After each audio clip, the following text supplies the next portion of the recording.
Vieja insoportable, nadie te aguanta. Vas a comer sola de todos modos. Esas palabras aparecieron en la pantalla de mi teléfono aquella noche de Navidad. Las leí una vez, luego otra, y otra más. No eran de un desconocido, eran de mis propios hijos, en el grupo familiar que yo misma había creado años atrás con tanto cariño. Esa noche entendí que una cena podía destruir mucho más que una familia. Podía destruir la ilusión de que el amor de madre era suficiente para mantener unidos a quienes ya no querían estarlo. Me llamo Josefa Tonantzin, tengo 59 años. Vivo en una casa que construí con mis propias manos, con el sudor de décadas de trabajo honesto. Una casa donde crecieron 3 hijos, Teodoro, Rodolfo y Diana. Una casa que aquella Nochebuena estaba llena de comida, de luces navideñas encendidas, de la mesa puesta con mis mejores platos, y completamente vacía de las personas que más amaba en este mundo. Esta es la historia que guardé demasiado tiempo. La historia de una madre que creyó que el amor incondicional bastaba, y la historia de una noche en la que todo cambió para siempre. 2 semanas antes de Navidad, envié el mensaje al grupo familiar. Lo redacté con cuidado, eligiendo cada palabra como quien elige flores para un altar. Mis amores, este año quiero que cenemos juntos en Nochebuena. Prepararé todo lo que les gusta. Los espero a las 8 de la noche. No falten. Los amo. Agregué un emoji de corazón rojo. Incluso un arbolito de Navidad. Intenté sonar alegre, cálida, como siempre había sido con ellos. Teodoro respondió primero. Veo, mamá. Rodolfo puso un pulgar hacia arriba. Diana ni siquiera abrió el mensaje durante 2 días. Pero yo, ilusa de mí, interpreté esos silencios como confirmaciones. Pensé, están ocupados, tienen sus vidas, pero vendrán. Siempre vienen cuando los necesito. ¿O no? Compré todo con semanas de anticipación. Fui al mercado temprano una mañana de diciembre, cuando el aire aún estaba frío y las calles olían a tamales y atole. Escogí el pavo más hermoso que encontré. Compré castañas, nueces, manzanas para el ponche. Compré los chiles poblanos que Teodoro tanto amaba para el relleno, las especias que Rodolfo prefería para el mole, y la harina para hacer las galletas de jengibre que Diana comía desde niña. Gasté más de lo que debía, pero no me importó. Era Navidad, era mi familia. Pasé 3 días cocinando. Mis manos, que ya no son tan jóvenes como antes, pelaron papas, picaron cebolla, amasaron, revolvieron, probaron. La casa se llenó de esos aromas que solo existen en diciembre. Canela, clavo, chocolate, pino del árbol que decoré yo sola en la sala. Puse la mesa el 24 de diciembre por la tarde. Saqué el mantel bordado que mi madre me regaló cuando me casé. Coloqué los 4 platos de porcelana, las copas de cristal que solo usaba en ocasiones especiales, las servilletas de tela dobladas con esmero. En el centro puse un centro de mesa con flores rojas y velas blancas. Todo estaba perfecto. Me vestí con mi mejor blusa, una color vino que Teodoro me había regalado años atrás. Me peiné, me maquillé apenas, me puse un poco de perfume. Quería verme bien para ellos. Quería que al llegar sintieran orgullo de su madre. A las 7:30 de la noche, la casa estaba lista. Las luces encendidas, la música navideña sonando bajito, el pavo dorado descansando en la charola más grande. Todo listo. Me senté en la sala a esperar. Las 8 llegaron. Nadie tocó la puerta. Las 8:30. Silencio. A las 9 tomé mi teléfono. Les escribí al grupo. ¿Ya vienen? La cena está lista. Nadie respondió. A las 9:30 llamé a Teodoro. No contestó. Llamé a Rodolfo. Buzón de voz. Llamé a Diana. Directamente colgó la llamada. A las 10 de la noche me di cuenta de algo terrible. No iban a venir. Me levanté del sillón. Caminé hasta la mesa. Observé todo lo que había preparado con tanto amor. Y en ese momento sentí algo frío recorrerme el pecho. No era tristeza todavía. Era incredulidad. Tomé mi teléfono de nuevo. Entré al grupo familiar. Y entonces lo vi. Había un chat paralelo. Uno que ellos habían creado sin mí.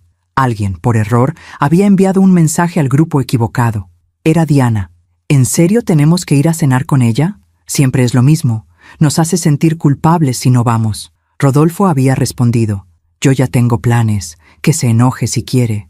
Y Teodoro, mi hijo mayor, el que siempre fue el más calmado, escribió. Bella chata, ninguém aguenta você. Vai comer sozinha mesmo. Bella chata, nadie te aguanta. Vas a cenar sola. Leí esas palabras en portugués mezclado con español, como si el desprecio necesitara otro idioma para doler más, y algo dentro de mí se quebró. No fue un quiebre ruidoso, de esos que se lloran de inmediato. Fue silencioso, profundo, definitivo. Dejé el teléfono sobre la mesa. Me senté sola frente a aquella cena que había preparado para 4. Serví un plato para mí, solo uno. Corté un trozo de pavo, lo llevé a mi boca. Masticaba, pero no sentía sabor. Tragaba, pero no sentía hambre. La música navideña seguía sonando. Las velas seguían encendidas. Las luces del árbol parpadeaban suavemente. Pero yo estaba completamente sola. Y entonces, en medio de ese silencio insoportable, tomé una decisión que cambiaría todo. A veces confiamos demasiado en quien no debemos. ¿Tú también te has decepcionado de alguien que amabas? Cuéntame tu historia en los comentarios. Quiero leerte. Hay recuerdos que duelen más cuando son hermosos, porque contrastan con lo que vino después, porque te obligan a preguntarte en qué momento todo comenzó a desmoronarse. Antes de aquella Nochebuena terrible, hubo años de risas, de abrazos, de una familia que parecía inquebrantable. Recuerdo cuando Teodoro nació. Fue un jueves de abril, hace 35 años. Yo tenía 24. Era tan joven, tan llena de sueños. Mi esposo, Rafael, me tomó de la mano en el hospital y me dijo: «Vamos a darle todo lo que nosotros no tuvimos». Y cumplimos esa promesa. Trabajamos día y noche para que nuestros hijos nunca conocieran el hambre que nosotros habíamos conocido de niños. Teodoro fue un bebé tranquilo, de ojos oscuros y manos pequeñitas que se aferraban a mi dedo índice como si fuera su única certeza en el mundo. Le cantaba canciones de cuna mientras lo mecía en mis brazos, le preparaba papillas caseras, le cosía su ropa cuando no teníamos dinero para comprarla nueva. Era mi primogénito, mi orgullo. 2 años después llegó Rodolfo, y con él llegó el caos. Era un niño inquieto, curioso, siempre corriendo por la casa, siempre preguntando por qué. Se caía, se raspaba las rodillas, lloraba 5 minutos y volvía a correr. Rafael decía que Rodolfo había heredado mi energía. Yo decía que había heredado la terquedad de su padre. Los dos teníamos razón. Y 5 años más tarde, cuando ya pensaba que mi familia estaba completa, llegó Diana, mi única hija, mi niña de ojos claros y risa contagiosa. La recibí con lágrimas de felicidad, la última pieza de mi rompecabezas. Con ella, mi vida quedó completa. Vivíamos en una casa pequeña entonces. 2 recámaras, un baño, una cocina donde apenas cabía la mesa. Pero en esa casa humilde crecieron mis hijos rodeados de amor. Los domingos hacíamos carne asada en el patio. Los sábados veíamos películas juntos, apretujados en el único sillón que teníamos. En las noches, antes de dormir, les leía cuentos mientras ellos se peleaban por quién se acostaba más cerca de mí. Éramos felices. Rafael trabajaba en la construcción. Se iba al amanecer y regresaba al atardecer, con las manos llenas de callos y la ropa cubierta de polvo, pero siempre llegaba con una sonrisa. Siempre nos abrazaba antes de ir a bañarse. Siempre nos hacía sentir que todo iba a estar bien. Yo trabajaba limpiando casas, no me avergonzaba.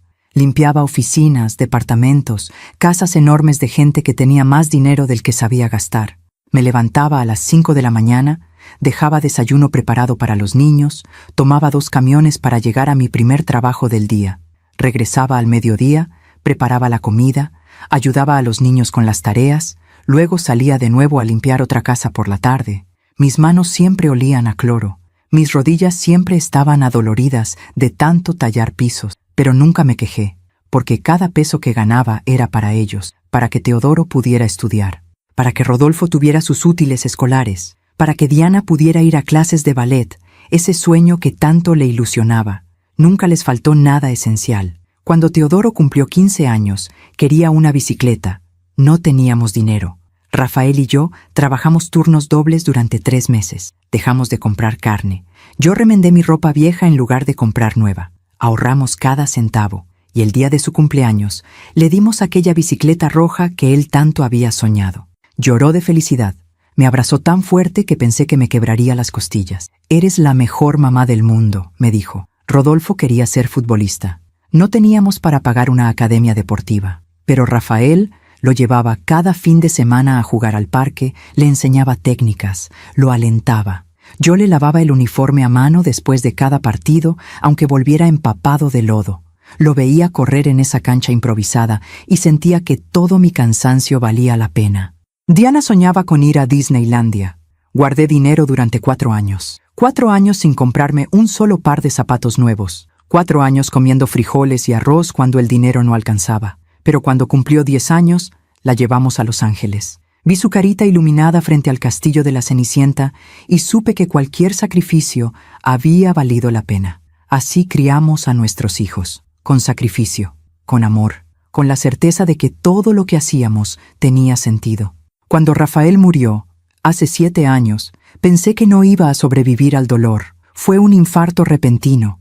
Salió al trabajo una mañana y nunca regresó. Me llamaron del hospital, pero cuando llegué ya era tarde. Ya no estaba. Mis hijos lloraron conmigo en el funeral. Teodoro, que ya tenía 28 años, me abrazó y me dijo: «No te preocupes, mamá, yo voy a cuidarte». Rodolfo, con 26, puso su mano sobre mi hombro y prometió: «Nunca te vamos a dejar sola». Diana, con 21 años, se aferró a mí y susurró: «Eres la mujer más fuerte que conozco». Y yo les creí. Les creí porque eran mis hijos, porque los había criado con valores, porque les había enseñado a honrar a sus padres, a ser agradecidos, a recordar de dónde venían. Durante los primeros meses, después de la muerte de Rafael, estuvieron presentes. Teodoro venía los domingos a arreglar cosas de la casa que se descomponían. Rodolfo me llevaba al mercado. Diana me visitaba entre semana y me ayudaba con la limpieza, pero poco a poco las visitas se fueron espaciando. Teodoro consiguió un ascenso en su trabajo. Empezó a viajar mucho. Sus visitas pasaron de ser semanales a mensuales. Rodolfo se casó con una mujer que nunca me miró con cariño. Desde el principio sentí su frialdad, pero no dije nada. No quería causar problemas. Las visitas se volvieron esporádicas. Siempre tenía una excusa: el trabajo, el tráfico, los compromisos sociales. Diana se fue a vivir a otra ciudad por su trabajo.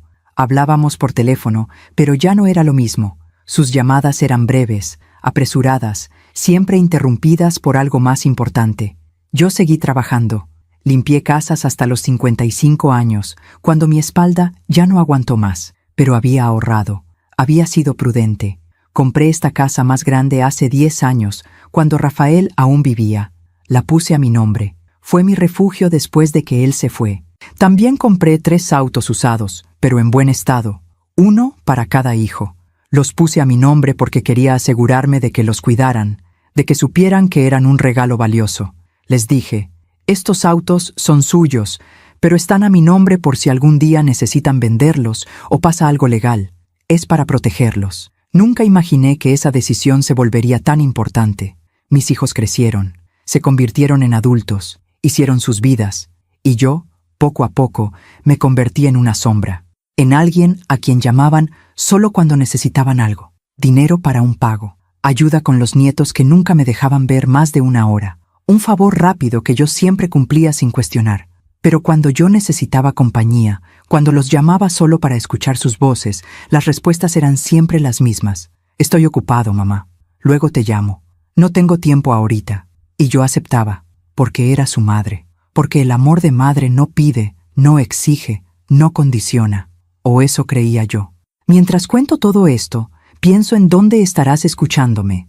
Escribe el nombre de tu ciudad en los comentarios. Las grietas en una familia no aparecen de un día para otro. Se forman lentamente, como las fisuras en una pared antigua. Al principio son tan delgadas que ni siquiera las ves, pero están ahí, creciendo, esperando el momento de convertirse en abismos. La primera vez que sentí que algo estaba cambiando fue hace 3 años, en el cumpleaños de Teodoro. Cumplía 32. Yo había preparado su pastel favorito, uno de 3 leches con fresas que le encantaba desde niño. Lo llamé para preguntarle a qué hora podía pasar a dejárselo. «Mejor no vengas, mamá», me dijo con una voz extraña, distante. «Vamos a celebrar con los amigos y, bueno, ya sabes, es ambiente de adultos». Ambiente de adultos, como si yo fuera una niña, como si mi presencia avergonzara a mi propio hijo. Tragué saliva. No quise pelear. «Está bien, hijo. ¿Entonces paso mañana?» «Mejor te marco yo cuando tenga tiempo», respondió. Y colgó. Nunca marcó. El pastel se quedó en mi refrigerador durante 1 semana. Lo comí yo sola, un pedazo cada noche, mientras veía las fotografías viejas de cuando Teodoro era niño. En esas fotos, él me abrazaba con esa sonrisa enorme, sin dientes de enfrente, con los ojos brillantes de amor puro. ¿En qué momento ese niño se había convertido en un hombre que no quería verme? 2 meses después, Rodolfo me invitó a comer. Me emocioné. Había pasado tanto tiempo desde la última vez que compartíamos una comida juntos. Me arreglé bien, me puse mi mejor vestido. Llegué puntual al restaurante que él había elegido, pero cuando llegué, entendí por qué me había invitado. «Mamá, necesito que me prestes dinero», me dijo antes de que el mesero siquiera nos trajera el menú. «Son 100,000 pesos. Es urgente. Tengo una oportunidad de negocio y necesito el capital. 100,000 pesos, todo lo que me quedaba ahorrado después de pagar los gastos del mes. ¿Y cuándo me lo devolverías?», pregunté con cuidado, sin querer sonar desconfiada. «En 6 meses. Te lo prometo, mamá. Es una inversión segura». Algo en mi interior me advirtió que no lo hiciera. Pero era mi hijo, mi Rodolfo, el niño inquieto que había cargado en mis brazos, que había curado cuando se enfermaba, que había alimentado con mi propio esfuerzo. Le di el dinero. Han pasado 3 años. Nunca me devolvió un solo peso. Cuando le pregunto, siempre tiene una excusa. «El negocio va lento. Estoy esperando un pago. Pronto te deposito». Pero el dinero nunca llega. Y las llamadas de Rodolfo tampoco. Solo me busca cuando necesita algo más. Con Diana fue diferente. Más sutil, más doloroso. Un sábado por la tarde, hace 2 años, me animé a visitarla sin avisar. Vivía en un departamento bonito al norte de la ciudad. Toqué la puerta con una bolsa de tamales que había hecho esa mañana, pensando en sorprenderla. Abrió la puerta a medias. No me invitó a pasar.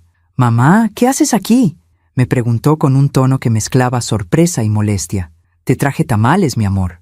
Pensé que podíamos comer juntas». «Es que tengo visitas», dijo mirando hacia atrás. Escuché risas adentro. Risas femeninas. «No es buen momento. Solo será un ratito», insistí. Necesitaba tanto estar con ella. Diana suspiró. «Mamá, en serio. Estoy ocupada. Mejor hablamos luego, ¿sí?», y cerró la puerta. Me quedé parada en el pasillo de aquel edificio elegante, con mi bolsa de tamales en las manos, sintiéndome como una vendedora rechazada.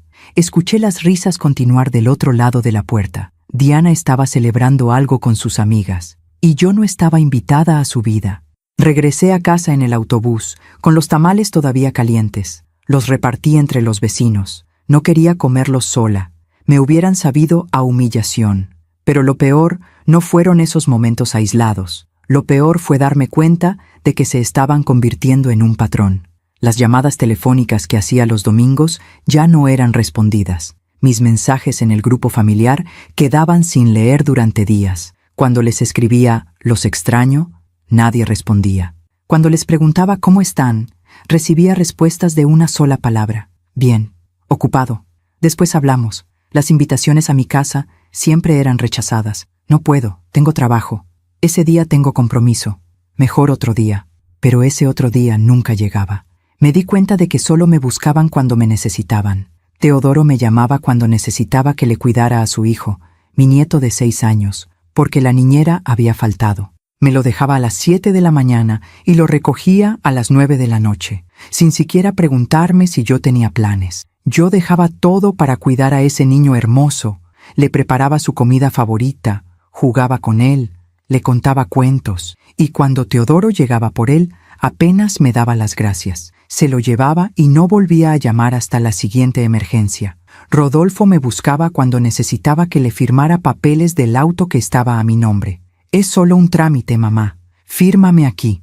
Yo firmaba sin leer, confiando en él. ¿Qué más podía hacer? Era mi hijo. Diana me llamaba cuando necesitaba consejo, pero no para escucharme, solo para desahogarse. Hablaba durante 1 hora sobre sus problemas laborales, sus frustraciones, sus decepciones amorosas. Yo escuchaba con paciencia, le daba mi opinión cuando me la pedía. Pero cuando yo intentaba compartir algo de mi vida, algo de mi soledad, ella siempre encontraba la manera de cortar la conversación. «Ay, mamá, me están llamando del trabajo. Luego hablamos». Luego nunca llegaba. Me convertí en una conveniencia, en alguien útil, pero no en alguien amado. Y lo más triste es que yo seguía justificándolos. «Están ocupados», me decía a mí misma. «Tienen sus propias vidas. Es normal. Los jóvenes de ahora son así, más independientes, pero en el fondo, muy en el fondo, sabía la verdad. Sabía que algo se había roto, que el amor que yo les había dado durante décadas no estaba siendo correspondido, que me estaba volviendo invisible para las 3 personas que más amaba en este mundo. Empecé a sentirme sola, profundamente sola. No era la soledad de no tener a nadie alrededor, era peor. Era la soledad de tener hijos vivos, saludables, exitosos, y sentir que no les importabas. Intenté hablarlo con ellos. Lo intenté de verdad. Un domingo por la tarde, hace un año, logré reunirlos a los 3 en mi casa. Había insistido tanto que finalmente aceptaron venir. Preparé su comida favorita. Puse la mesa con cuidado. Quería que ese momento fuera especial. Durante la comida, junté valor y les dije: «Hijos, necesito hablar con ustedes». Teodoro levantó la vista de su teléfono por un segundo. Rodolfo siguió comiendo. Diana suspiró. «¿Qué pasa, mamá?», preguntó Teodoro con impaciencia.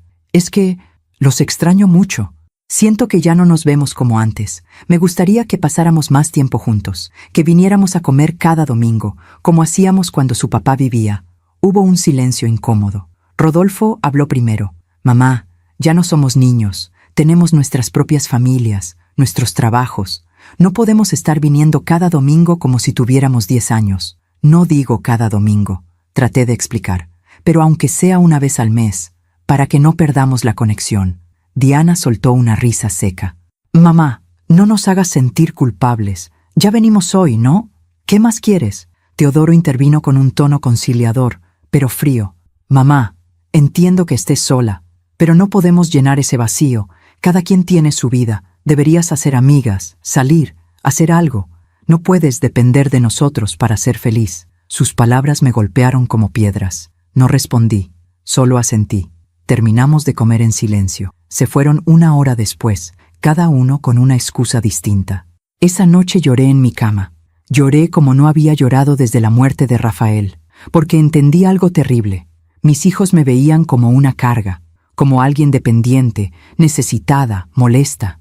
Yo, que había sacrificado mi juventud por ellos. Yo, que había trabajado hasta que mi cuerpo no pudo más para darles una vida digna. Yo, que nunca les había pedido nada a cambio más que un poco de tiempo, un poco de amor. Pero para ellos, eso era demasiado. Después de esa conversación, dejé de insistir. Dejé de llamarlos tan seguido. Dejé de escribir en el grupo familiar. Esperé a que ellos me buscaran. Pasaron semanas, luego meses, y nadie me buscó, solo cuando necesitaban algo. Y así llegó la Navidad de este año. Esa Navidad en la que decidí hacer un último intento, un último esfuerzo por recuperar a mi familia. Les escribí con 2 semanas de anticipación. Les supliqué sin decir que estaba suplicando. Les abrí mi corazón con ese mensaje inocente. «Los espero a las 8 de la noche. No falten. Los amo». Y ellos respondieron con indiferencia, con emojis vacíos, con silencios. Debí saberlo. Debí entender que ya no les importaba. Pero el corazón de una madre siempre espera, siempre cree, siempre perdona antes de que haya nada que perdonar. Y esa esperanza casi me destruye. Aún me pregunto si hice lo correcto. ¿Y tú? ¿Qué habrías hecho en mi lugar? Hay una mentira que las madres nos contamos a nosotras mismas. Una mentira peligrosa que repetimos como un mantra cada vez que nuestros hijos nos lastiman. No lo hacen con mala intención. Solo están ocupados. Solo están pasando por una etapa difícil. Solo necesitan tiempo. Yo repetí esa mentira durante años. Cada vez que Teodoro cancelaba una visita en el último minuto, yo me decía: «Está estresado por el trabajo. Es un buen hijo. Solo necesita espacio». Cada vez que Rodolfo me pedía dinero prestado y nunca me lo devolvía, yo justificaba: «Está pasando por dificultades económicas. Ya me pagará cuando pueda. Es solo temporal». Cada vez que Diana colgaba el teléfono abruptamente o rechazaba mis invitaciones, yo pensaba: tiene su propia vida ahora, es independiente, eso es bueno. Yo la eduqué para ser fuerte. Me volví experta en excusarlos, en minimizar mi dolor, en convertir cada desplante en algo comprensible, en algo justificable, en algo que yo podía soportar si tan solo fuera más paciente, más comprensiva, más flexible. ¿Y sabes qué es lo más triste? Que mientras yo me anulaba para no incomodarlos, Ellos se acostumbraron a mi ausencia, se acostumbraron a que yo siempre estuviera disponible cuando me necesitaban, pero nunca exigiera nada a cambio. Me convertí en un recurso, no en una persona. Recuerdo un episodio hace año y medio que debió haberme abierto los ojos, pero no lo hizo, porque yo ya estaba demasiado sumergida en mi propia negación. Era un viernes por la tarde. Yo estaba en el supermercado comprando las cosas de la semana cuando recibí una llamada de Teodoro. Me emocioné tanto al ver su nombre en la pantalla que casi tiro la canasta de las compras. «Hijo, qué sorpresa. ¿Cómo estás?» «Mamá, necesito un favor urgente», dijo sin siquiera saludar. «¿Puedes cuidar a Santiago esta noche? Es que tengo una cena de trabajo importantísima y la niñera se enfermó». Santiago era mi nieto, el hijo de Teodoro, un niño hermoso de 6 años que me llenaba el corazón cada vez que lo veía. Pero las visitas siempre eran así, urgentes, imprevistas, funcionales. «Claro que sí, hijo. ¿A qué hora me lo traes?» «En 1 hora. ¿Está bien? Es que de verdad es urgente». Sí, no hay problema. Aquí los espero». Dejé el supermercado a medias. Regresé a casa corriendo. Tenía que limpiar, preparar algo de cenar para Santiago, sacar sus juguetes favoritos que guardaba en un cajón especial para cuando venía. Teodoro llegó exactamente 1 hora después.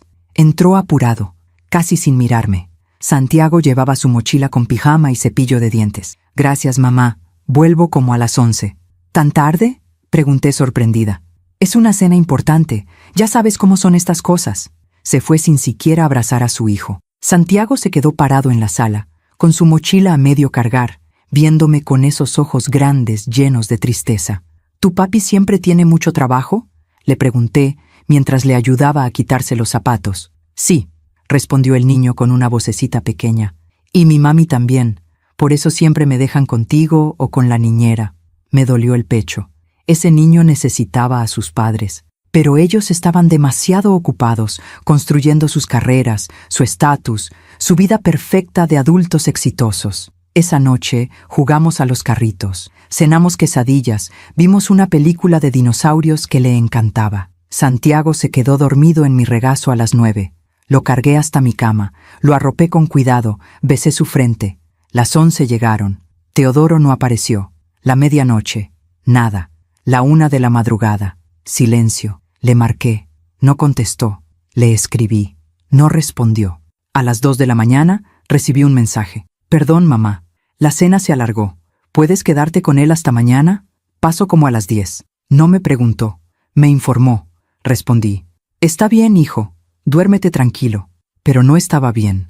Yo tenía una cita médica a las 9 de la mañana del sábado. Una cita que había esperado 3 meses para que me revisaran una molestia en el pecho que me tenía preocupada. Pero cancelé la cita, porque mi nieto me necesitaba, porque Teodoro me necesitaba. ¿Y qué pasó? Teodoro llegó a las 2 de la tarde, no a las 10, a las 2. Entró riéndose, hablando por teléfono, oliendo a perfume caro. Cuando colgó, me dijo: «Gracias, mamá. La cena salió excelente. Creo que vamos a cerrar el contrato». «Qué bueno, hijo», respondí tratando de sonreír. «¿Verdad? Y después nos fuimos a un bar con el cliente. Se puso buenísima la noche. Después, se fue a un bar, mientras su hijo dormía en casa de su abuela, mientras su madre cancelaba su cita médica para cuidar al niño que él había dejado bajo la excusa de trabajo urgente. Pero no dije nada. Sonreí. Le di un abrazo. Le dije: «Me da gusto que te vaya bien». Teodoro tomó a Santiago de la mano y se fue. Ni siquiera me pagó gasolina. Ni siquiera me agradeció realmente. Solo me dio un beso rápido en la mejilla y desapareció. Me quedé parada en la puerta viendo cómo su auto se alejaba. Y en ese momento debí enojarme. Debí llamarlo y decirle que lo que había hecho no estaba bien, que no podía usarme así, que yo también tenía una vida, necesidades, compromisos, pero no lo hice, porque tenía miedo. Miedo de que si me quejaba, si le exigía respeto, dejaría de buscarme. Y entonces no volvería a ver a mi nieto, no volvería a escuchar la voz de mi hijo. Así que me tragué la rabia, me tragué la decepción, y seguí siendo la mamá comprensiva, disponible, incondicional. Con Rodolfo era peor, porque Rodolfo había aprendido que podía manipularme emocionalmente.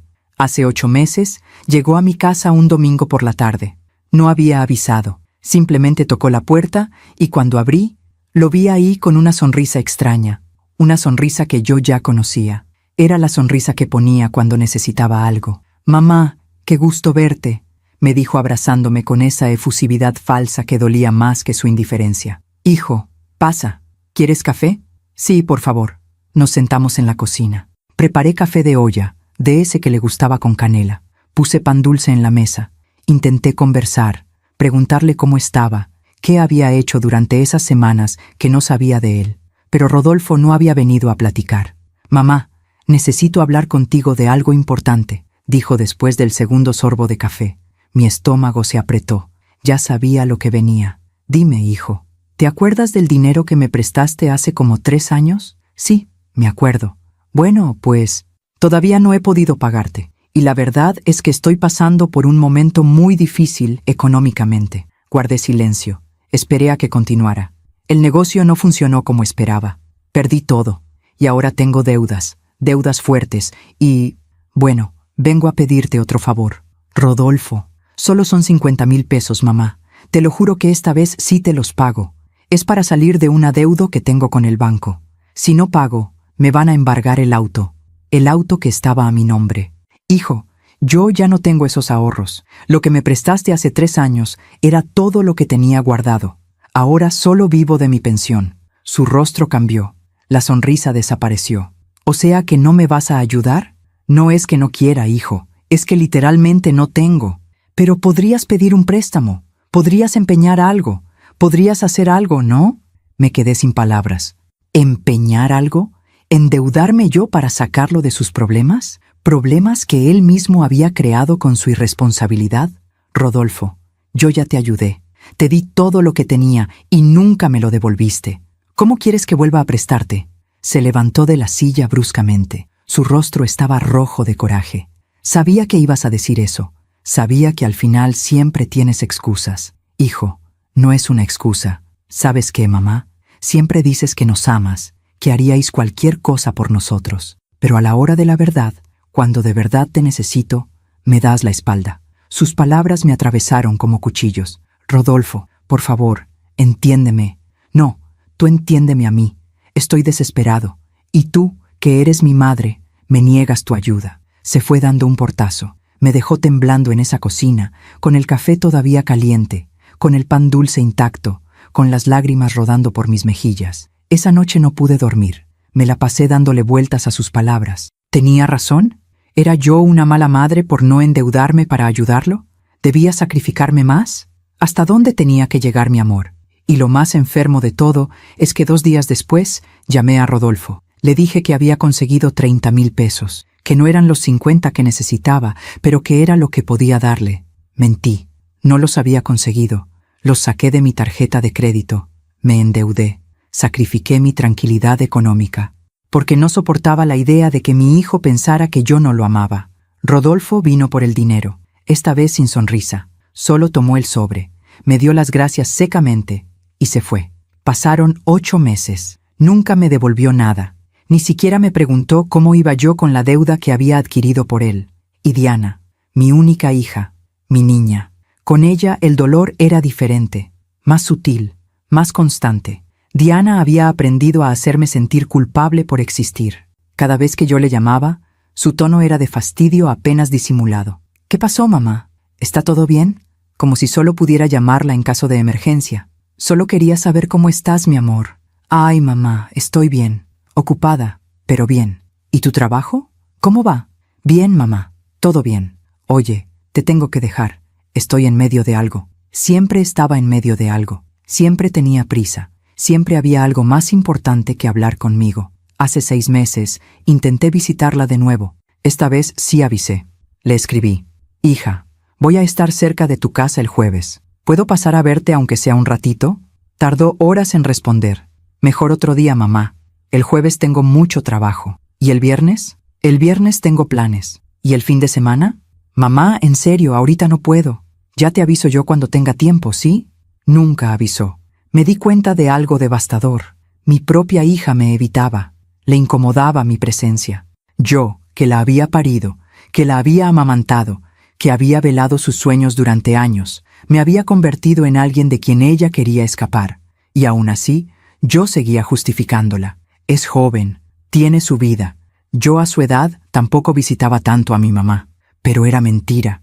Yo sí visitaba a mi madre, cada semana, hasta el día en que murió, porque así me habían enseñado, porque el respeto y el amor a los padres no tenían edad ni excepciones. Me había vuelto experta en tragarme el dolor, en sonreír cuando quería llorar, en decir «está bien» cuando nada estaba bien, en anularme completamente para no molestar a mis hijos con mi existencia. Y ellos lo sabían. Sabían que yo siempre iba a estar ahí, siempre disponible, siempre perdonando, siempre esperando. Por eso cuando les escribí sobre la cena de Navidad, ni siquiera se molestaron en inventar buenas excusas. Solo pusieron emojis, respuestas vagas, indiferencia. Porque yo había establecido el precedente. Podían tratarme como quisieran. Yo siempre iba a entender. Siempre iba a perdonar. Siempre iba a esperar. Hasta aquella Nochebuena. Hasta que leí esas palabras en el grupo familiar. Bela chata, ninguém aguenta você. Vai comer sozinha mesmo. En ese momento, algo dentro de mí se rompió. Y no fue una fractura más. Fue el colapso total de todas las mentiras que me había contado durante años. Ya no podía seguir negando la verdad. Mis hijos no me amaban. Me toleraban. Me usaban. Pero no me amaban. Y esa verdad, aunque devastadora, me liberó.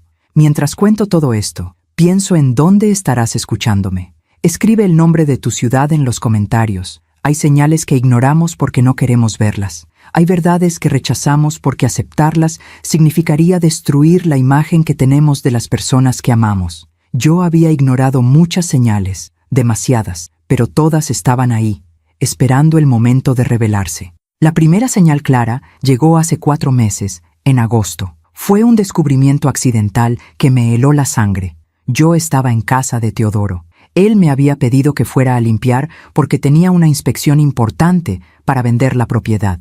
Sí, me pidió a mí, una mujer de 59 años con problemas de espalda, que limpiara su casa de 3 pisos porque no quería pagar a alguien para hacerlo. Y yo fui, porque era mi hijo, porque siempre decía que sí. Estaba trapeando el estudio cuando vi su laptop abierta sobre el escritorio. No tenía intención de fisgonear, de verdad, pero la pantalla se iluminó sola y apareció una conversación de WhatsApp. Era un chat con su esposa, Laura, y lo que leí me quitó el aliento. Laura había escrito: ¿Ya le dijiste a tu mamá que nos vamos a mudar a Monterrey? Teodoro respondió: No, y no le voy a decir hasta último momento. Ya sabes cómo se pone. Va a empezar con su drama de que no va a ver a Santiago, que la estamos abandonando, bla bla bla. Pues es verdad, ¿no? No va a ver a su nieto tan seguido. Ay, por favor, apenas lo ve ahora. Siempre está pidiendo que se lo traigamos, pero luego se cansa y nos habla para que lo recojamos antes. Eso era mentira, una mentira cruel. Yo nunca me cansaba de Santiago, nunca. Ellos eran los que lo recogían antes porque tenían planes, porque no querían que su hijo interfiriera con sus salidas, sus cenas, sus vidas perfectas de pareja exitosa. Pero Teodoro le estaba diciendo a su esposa que yo era el problema. Seguí leyendo, con las manos temblando.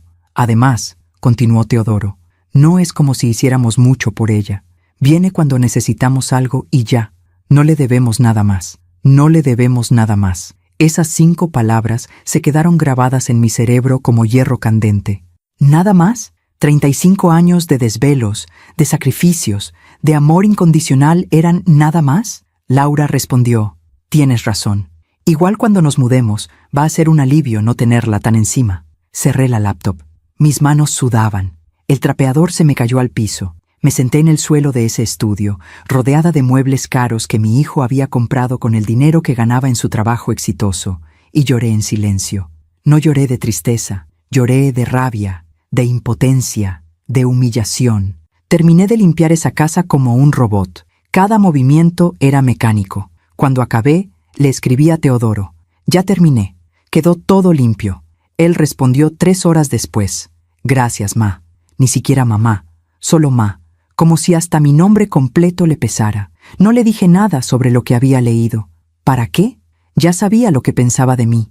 Ya sabía que me veía como una carga, como alguien molesta, como alguien de quien necesitaba liberarse. 2 semanas después, descubrí algo peor. Fue un sábado por la mañana. Estaba revisando mi correo electrónico cuando llegó una notificación del banco. Era sobre el auto de Rodolfo, el que estaba a mi nombre. Multas de tránsito pendientes, 47 infracciones sin pagar. Total adeudado, 82.300 pesos. 82.000 pesos en multas, 47 infracciones. Llamé a Rodolfo de inmediato. Sonó 5 veces antes de que contestara. Bueno, Rodolfo, acabo de recibir un correo del banco. Tienes 82.000 pesos en multas sin pagar. Hubo un silencio largo. Ah, sí, eso. Se me había olvidado comentarte. ¿Que se te había olvidado? Son casi 50 multas. ¿Cómo es posible? Mamá, relájate. Son de hace tiempo. Ya las voy a pagar. ¿Cuándo, Rodolfo? Porque el auto está a mi nombre. Si no pagas, me van a embargar a mí. Ya lo sé, mamá. No seas dramática. Te dije que las voy a pagar. ¿Con qué dinero? Si todavía me debes los 100.000 que te presté hace 3 años y los 30.000 de hace 8 meses. Su voz cambió. Se volvió dura, fría. ¿Sabes qué? Estoy hasta la madre de que siempre me estés cobrando. Siempre es lo mismo contigo. Te presté, me debes, ¿cuándo me pagas? ¿No se supone que las madres ayudan a sus hijos sin esperar nada a cambio? Me quedé muda. Rodolfo, no, mamá, en serio. Estás obsesionada con el dinero. Por eso nadie quiere estar contigo. Porque siempre andas de amargada, de víctima, cobrando favores. Y colgó. Me quedé con el teléfono en la mano, temblando de pies a cabeza. No podía creer lo que acababa de escuchar. Yo no estaba cobrando favores. Estaba defendiendo lo poco que me quedaba. Pero para él, yo era la villana. Yo era la mala madre que se atrevía a recordarle sus deudas. Pasé 3 días sin dormir, dándole vueltas a esa conversación. ¿De verdad era yo el problema? ¿De verdad estaba siendo dramática, amargada, obsesionada? Y entonces recordé algo que había escuchado meses atrás pero que no había querido procesar.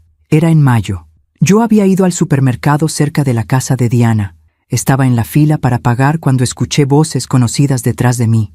Me giré y vi a Diana con 2 amigas. Ella no me había visto. Una de sus amigas le preguntó, ¿y tu mamá? ¿Cómo está? Diana suspiró con dramatismo exagerado. Ay, ahí anda, bien pegajosa como siempre. No entiende que ya crecí, que tengo mi vida. Cada rato me está marcando, mandando mensajes. Es agotador. Las amigas se rieron. Todas las mamás son así, dijo otra. Sí, pero la mía es nivel experto. Hace poco me dijo que me extraña, que si podía visitarla. ¿Te imaginas? Visitarla nada más porque sí, como si no tuviera nada mejor que hacer. Se rieron de nuevo. Yo estaba a 3 metros de distancia, de espaldas, pero cada palabra me atravesaba como una bala. ¿Y qué le dijiste? Le inventé que tenía mucho trabajo. Obviamente. No voy a ir a verla solo porque se siente sola. Que haga amigas o algo. No es mi responsabilidad entretenerla. Pagué mi cuenta y salí de ahí lo más rápido que pude. Llegué a casa y vomité. Literal.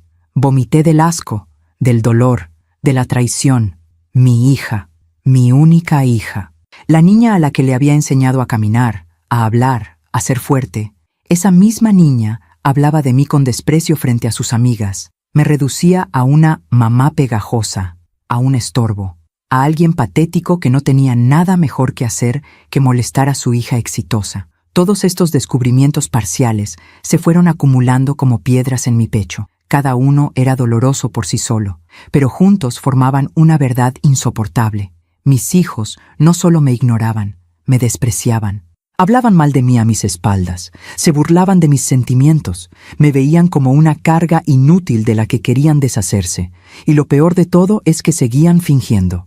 Cuando me veían de frente, me hablaban con esa cortesía falsa, con esos «te quiero, mamá» vacíos, con esas promesas de «luego nos vemos» que nunca se cumplían. Vivían una doble vida. Conmigo eran hijos aparentemente respetuosos. Lejos de mí eran crueles, desagradecidos, burlones. Empecé a preguntarme cuántas otras conversaciones habrían tenido sobre mí, cuántas veces habrían puesto los ojos en blanco cuando les marcaba, cuántas veces habrían suspirado con fastidio al ver mi nombre en sus pantallas. Me sentí como una tonta, como una vieja ilusa que había creído que el amor de madre era suficiente para mantener unida a una familia, pero no era suficiente, nunca lo fue. Ellos habían crecido, habían formado sus propias vidas, y en esas vidas yo ya no cabía, era un estorbo. una reliquia del pasado que les recordaba sus orígenes humildes, sus obligaciones morales, su deuda emocional, y esa deuda, evidentemente, no querían pagarla. Hace 3 meses hice algo que nunca había hecho. Revisé mi testamento. Lo había hecho años atrás, cuando Rafael murió. En ese testamento dejaba todo dividido equitativamente entre mis 3 hijos, la casa, mis ahorros, mis pertenencias. También especificaba que los 3 autos que estaban a mi nombre les pertenecían oficialmente a ellos. Mientras leía ese documento, sentí una mezcla de tristeza y rabia. ¿De verdad iba a dejarles todo? ¿Después de cómo me trataban? ¿Después de la humillación constante? ¿Del desprecio? ¿Del olvido? Guardé el testamento en mi cajón. No hice nada con él todavía, pero algo había cambiado dentro de mí. Una semilla de rabia había comenzado a germinar. Ya no era solo dolor, ya no era solo tristeza. Era indignación, porque yo no merecía esto. Nadie merecía esto. No importaba cuánto hubiera sacrificado por ellos. No podía obligarlos a amarme, pero tampoco tenía que seguir sometiéndome a su crueldad. Y entonces llegó diciembre, llegó la Navidad, llegó mi último intento por recuperar a mi familia. Les escribí ese mensaje con 2 semanas de anticipación. Los invité con toda mi alma, preparé esa cena con todo mi corazón, y ellos ni siquiera tuvieron la decencia de inventar una buena mentira. Solo pusieron emojis, respuestas de una palabra. Indiferencia total. Debí haberlo sabido. Todas las señales estaban ahí. Todos los descubrimientos parciales apuntaban a la misma conclusión. No iban a venir. Nunca tuvieron la intención de venir. Pero yo, terca como siempre, quise creer que había una posibilidad. Una última posibilidad de que recordaran quién era yo, de que recordaran todo lo que había hecho por ellos, de que el espíritu navideño, al menos, los hiciera reflexionar. Me equivoqué. El 24 de diciembre, a las 10 de la noche, mientras yo estaba sentada frente a esa mesa llena de comida que nadie iba a comer, leí ese mensaje en el grupo familiar. Ese mensaje que me destruyó y al mismo tiempo me liberó. Velha chata, ninguém aguenta você. Vai comer sozinha mesmo. Y en ese momento, todos los descubrimientos parciales se unieron en una revelación completa. Mis hijos no me amaban, y yo ya no tenía que fingir que todo estaba bien. Era hora de tomar una decisión que cambiaría todo para siempre. Hay momentos en la vida que te cambian para siempre, momentos que dividen tu existencia en un antes y un después. Para mí, ese momento fue la noche del 24 de diciembre, sentada frente a una mesa llena de comida que nadie vino a compartir, leyendo palabras que nunca debí haber leído. Velha chata, ninguém aguenta você, vai comer sozinha mesmo.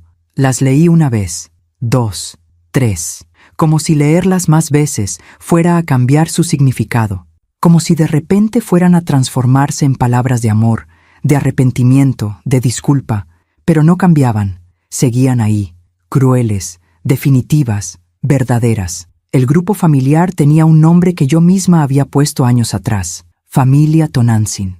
Amor eterno. Qué irónico, qué dolorosamente irónico. Miré la pantalla hasta que se me nublaron los ojos. No de lágrimas, ya no me quedaban lágrimas. Era algo más profundo que la tristeza. Era la muerte de una ilusión. La muerte de la madre que había creído que el amor incondicional era suficiente. Me levanté de la silla. Mis piernas temblaban, pero logré sostenerme. Caminé hacia la ventana de la cocina. Afuera, las casas de mis vecinos brillaban con luces navideñas. Escuchaba risas lejanas, música, celebración. El mundo seguía girando, las familias seguían reunidas. La Navidad seguía siendo mágica, para todos menos para mí. Regresé a la mesa. Observé cada detalle de esa cena que había preparado con tanto amor. El pavo dorado, perfecto, cortado con precisión. El mole que había tardado 2 días en preparar, con la receta de mi abuela. Las castañas caramelizadas, el ponche humeante en la olla grande, las galletas de jengibre decoradas a mano, cada una con un mensaje. Te amo, Teodoro. Te amo, Rodolfo. Te amo, Diana. Qué patética me veía a mí misma. Una mujer de 59 años escribiendo mensajes de amor en galletas para hijos que ni siquiera tuvieron la decencia de rechazar la invitación de frente. Tomé mi teléfono de nuevo. Volví a leer el mensaje. Esta vez me fijé en un detalle que no había notado antes. El mensaje de Teodoro había sido enviado al grupo equivocado. Ellos tenían un chat paralelo, uno sin mí, donde hablaban libremente. Y por error, Teodoro había mandado ese insulto al grupo donde yo sí estaba. Entré a ese chat paralelo. Diana lo había borrado rápidamente, pero alcancé a ver que tenía un nombre. Los tres, como si fueran la verdadera familia, como si yo fuera una extraña de quien había que protegerse, de quien había que hablar a escondidas. Quise gritar, quise romper algo, quise llamarlos y decirles todo lo que sentía, todo el dolor que me habían causado, toda la rabia que tenía acumulada.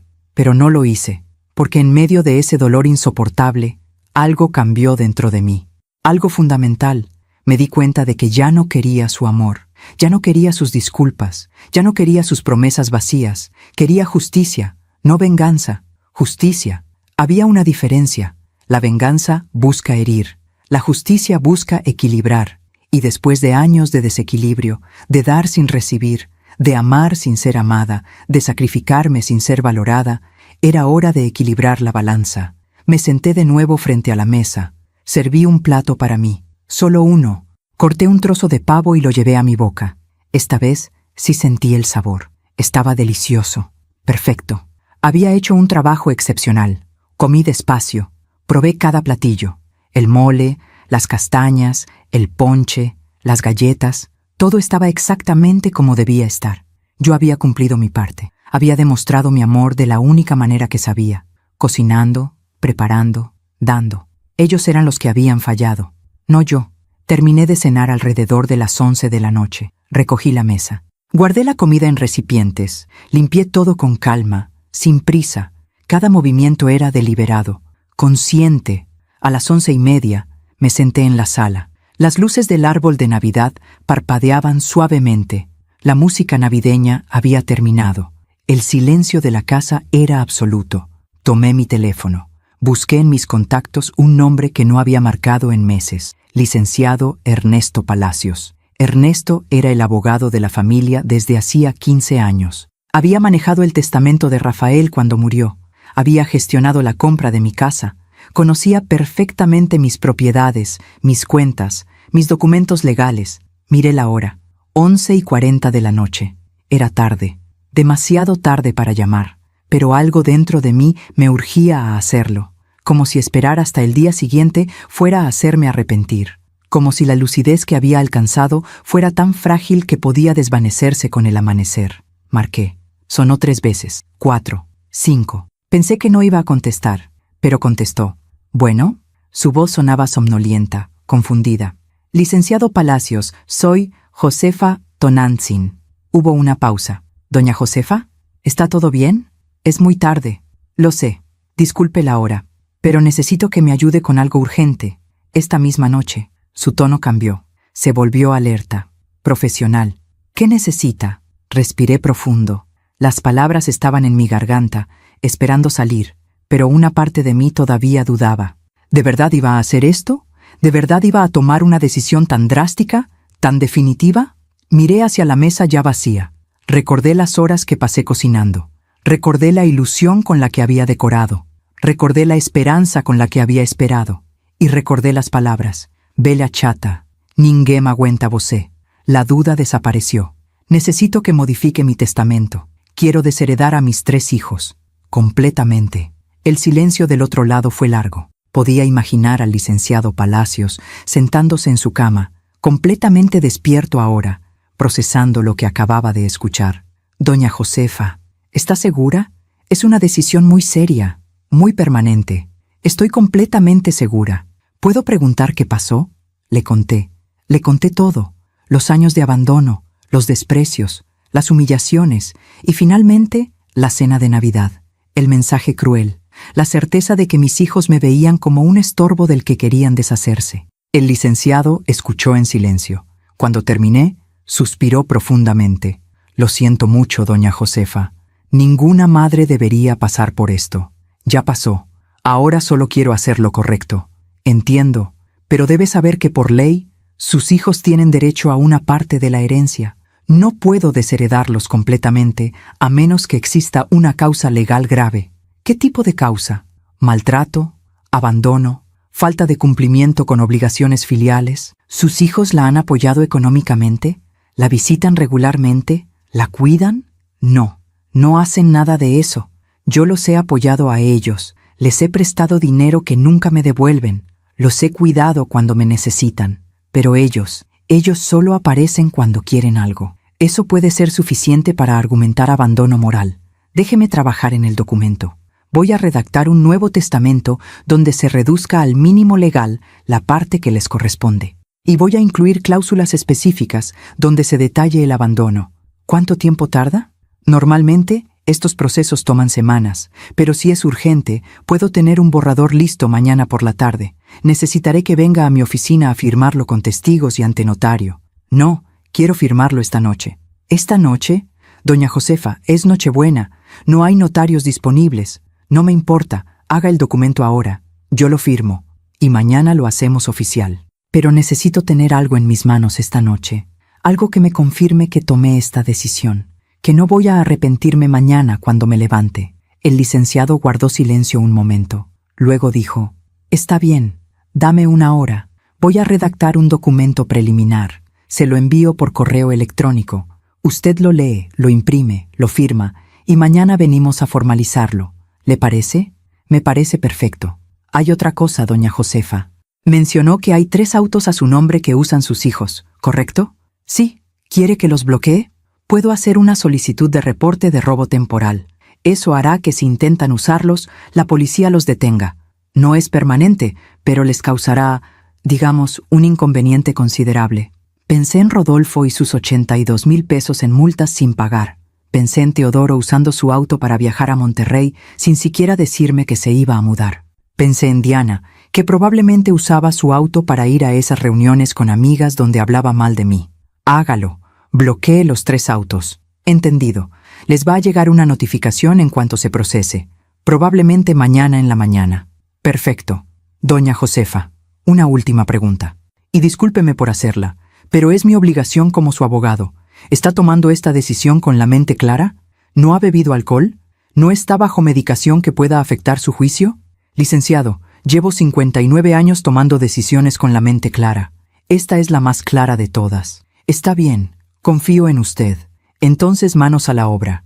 Le mando el documento en una hora. Revíselo con calma. Y si está de acuerdo, nos vemos mañana a las 10 de la mañana en mi oficina para firmarlo oficialmente. Ahí estaré. Colgué el teléfono. Mis manos ya no temblaban. Mi corazón latía con calma. Una calma extraña, considerando lo que acababa de hacer. Me levanté del sillón. Fui a la cocina. Me serví una taza de ponche caliente. Regresé a la sala y me senté frente al árbol de Navidad.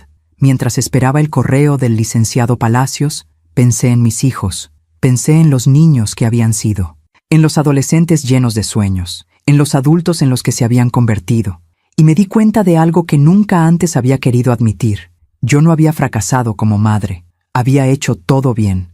Les había dado amor, educación, valores, oportunidades. Ellos habían fracasado como hijos, y eso no era mi culpa. No era mi responsabilidad cargar con la culpa de sus decisiones, de su ingratitud, de su crueldad. A las 12:30 de la madrugada, llegó el correo electrónico. Lo abrí con manos firmes. Leí cada palabra del documento. Era claro, legal, definitivo. Testamento de Josefa Tonantzin Ramírez. Por la presente, revoco cualquier testamento anterior y establezco lo siguiente. Debido al abandono moral y emocional sistemático por parte de mis 3 hijos, Teodoro, Rodolfo y Diana, y en uso de las facultades que me otorga la ley, dispongo que mi patrimonio sea distribuido de la siguiente manera. El mínimo legalmente establecido para cada hijo, y el resto será donado a organizaciones benéficas que apoyan a mujeres adultas mayores en situación de abandono. Seguí leyendo. Cada línea era un acto de justicia, de dignidad, de amor propio. Imprimí el documento. Lo firmé con mi nombre completo. Lo guardé en un sobre manila. Eran las 2 de la mañana del 25 de diciembre. Navidad. El día del nacimiento, del perdón, de la familia. Pero para mí era el día de mi renacimiento, del fin de una etapa de sumisión y el comienzo de una etapa de dignidad. Me fui a dormir esa noche con una paz que no había sentido en años. No era felicidad, era algo mejor, era certeza. La certeza de que por primera vez en mucho tiempo había hecho lo correcto para mí, y mientras cerraba los ojos, pensé en la mañana, en el momento en que mis hijos descubrieran lo que había hecho, en sus rostros de sorpresa, de indignación, de furia, y sonreí, porque por fin, después de años de ser invisible, iban a verme, de verdad, completamente. Desperté el 25 de diciembre a las 6 de la mañana, no porque tuviera que hacerlo, simplemente porque mi cuerpo ya no podía seguir durmiendo. Había algo en el aire, una anticipación, una energía extraña que me mantenía alerta. Me levanté, me preparé un café y me senté en la cocina a esperar. No sabía exactamente qué estaba esperando, pero sabía que algo iba a pasar, algo grande. A las 7:30 de la mañana, mi teléfono sonó. Era Rodolfo. No contesté. Volvió a llamar. Y otra vez. Y otra. 5 llamadas en 10 minutos. Finalmente, dejó un mensaje de voz. Lo escuché. «Mamá, ¿qué chingados hiciste? Acabo de recibir una notificación de que mi auto fue reportado. No puedo usarlo. Llámame. Es urgente». Su voz no era preocupada. Era furiosa. Borré el mensaje. A las 8 de la mañana, Diana empezó a escribirme por WhatsApp. «Mamá, ¿por qué reportaste mi auto? Mamá, contesta. Mamá, esto es ridículo. Tengo compromisos hoy. ¿Qué te pasa? ¿Ahora te estás vengando porque no fuimos a tu cena?» Leí cada mensaje con calma. No respondí ninguno. A las 8:30, Teodoro me llamó. Esta vez sí contesté. Necesitaba escuchar su voz. Necesitaba confirmar lo que ya sabía, que solo me buscaban cuando les afectaba algo. «Mamá, buenos días, Teodoro. ¿Qué hiciste? Me llegó una notificación de que mi auto fue reportado como robado. Tuve que dejar a Santiago con los vecinos porque no puedo moverme. Explícame qué está pasando». Su tono era de exigencia, no de preocupación por mí, solo por su inconveniencia. «Los autos están a mi nombre, Teodoro, y decidí ejercer mi derecho de reportarlos». «¿Tu derecho? ¿De qué hablas? Ese auto es mío. Yo lo uso. Yo pago el seguro. Pero está a mi nombre. Y anoche, mientras cenaba sola en Nochebuena, decidí que era momento de hacer algunos cambios». Hubo un silencio. Podía imaginar su rostro, procesando lo que acababa de decir. «Espera, ¿esto es porque no fuimos a tu cena? Esto es porque ninguno de ustedes tuvo la decencia de decirme que no iban a venir. Porque en lugar de eso, escribieron en su chat privado que soy una vieja chata que nadie aguanta». Otro silencio. Este más largo, más pesado. «Mamá, yo... ¿Tú qué, Teodoro? ¿Vas a decir que no es verdad? Porque lo leí, con mis propios ojos, en el grupo familiar. Por error lo mandaste al grupo equivocado. Fue un momento de frustración. No lo dije en serio». «¿Ah, no? Entonces, ¿por qué lo escribiste? ¿Por qué tienen un chat sin mí donde hablan de lo molesta que soy?» «Mamá, todos necesitamos desahogarnos a veces. Pues yo también necesito desahogarme, Teodoro. Y anoche me desahogué llamando a mi abogado». «¿Tu abogado? ¿Para qué?» «Para modificar mi testamento. Y para bloquear los autos que tanto disfrutan usar, pero que están a mi nombre». Su respiración se aceleró. Podía escucharla a través del teléfono. «No puedes hacer eso. Ya lo hice. A las 10 tengo cita para firmar el documento oficial. Los autos van a permanecer bloqueados hasta que yo decida qué hacer con ellos. Y en cuanto al testamento, bueno, van a tener que esperar a que me muera para saber exactamente qué cambié». «Mamá, estás siendo irracional. Estás reaccionando emocionalmente». «¿Irracional? 35 años criándote, sacrificándome por ti, y tú me llamas irracional porque finalmente reacciono a años de desprecio». «No es desprecio, mamá. Es solo que tenemos nuestras vidas. Estábamos ocupados. No pudimos ir a una cena. No es para tanto. No pudieron ir a una cena, pero sí pudieron ir a un bar después de tu cena de trabajo urgente, hace 1 año y medio, mientras yo cuidaba a tu hijo hasta las 2 de la madrugada. Yo te agradecí por eso, con un gracias, mamá seco, sin siquiera preguntarme cómo estaba, sin siquiera pagar gasolina, usando mi tiempo, mi casa, mi amor como si fueran recursos gratuitos e ilimitados. ¿Ahora vas a cobrarme por cuidar a tu nieto? No, Teodoro, no voy a cobrarte, pero tampoco voy a seguir siendo tu conveniencia, tu recurso de emergencia, tu madre invisible que solo existe cuando la necesitas. Eres mi madre. Se supone que debes estar ahí cuando te necesitamos». Sus palabras me golpearon, pero esta vez, en lugar de dolerme, me dieron claridad. «Tienes razón. Soy tu madre. Y estuve ahí toda tu vida, cada día, cada noche, cada momento que me necesitaste y cada momento que no. Pero tú, Teodoro, ¿cuándo has estado para mí? ¿Cuándo me has llamado solo para saber cómo estoy? ¿Cuándo me has visitado sin necesitar algo a cambio? No respondió. Exacto, nunca, porque para ti yo solo existo en función de lo que puedo darte. Pero ya no más, hijo, ya no más. Mamá, por favor, no hagas esto. Hablemos con calma. Tengo que irme. El licenciado Palacios me espera a las 10. Mamá, espera. Colgué. Mis manos temblaban, pero no de miedo. Era adrenalina. Era poder. Era la sensación de finalmente, después de años, poner límites. 10 minutos después, llegó un mensaje al grupo familiar. Era de Diana. Mamá, ¿en serio? ¿Ahora nos vas a castigar como si fuéramos niños? Esto es patético. Rodolfo respondió. Es increíble. Toda la vida sacrificándose y ahora resulta que lo hacía para cobrárnoslo después. Típico. Teodoro escribió. Mejor hablemos cuando se le pase el berrinche. Berrinche. 35 años de amor incondicional reducidos a un berrinche. Escribí en el grupo por primera vez en semanas. No es un berrinche, es una decisión consciente. Ustedes decidieron que no querían una madre. Yo decidí que no quiero hijos que me traten como basura. Estamos en paz. Y salí del grupo. Bloqueé los 3 números. Silencié el WhatsApp. A las 9:30 de la mañana, salí de mi casa rumbo a la oficina del licenciado Palacios. Iba vestida con mi mejor ropa, peinada, maquillada, erguida. No iba como una víctima. Iba como una mujer que había recuperado su dignidad. Llegué puntual. El licenciado Palacios me esperaba en su oficina junto con 2 testigos y un notario que, a pesar de ser Navidad, había aceptado venir por un pago extra. Doña Josefa, buenos días. ¿Tuvo una noche tranquila? La más tranquila en años, licenciado. Me da gusto. Tengo el documento listo. ¿Quiere revisarlo una vez más antes de firmar?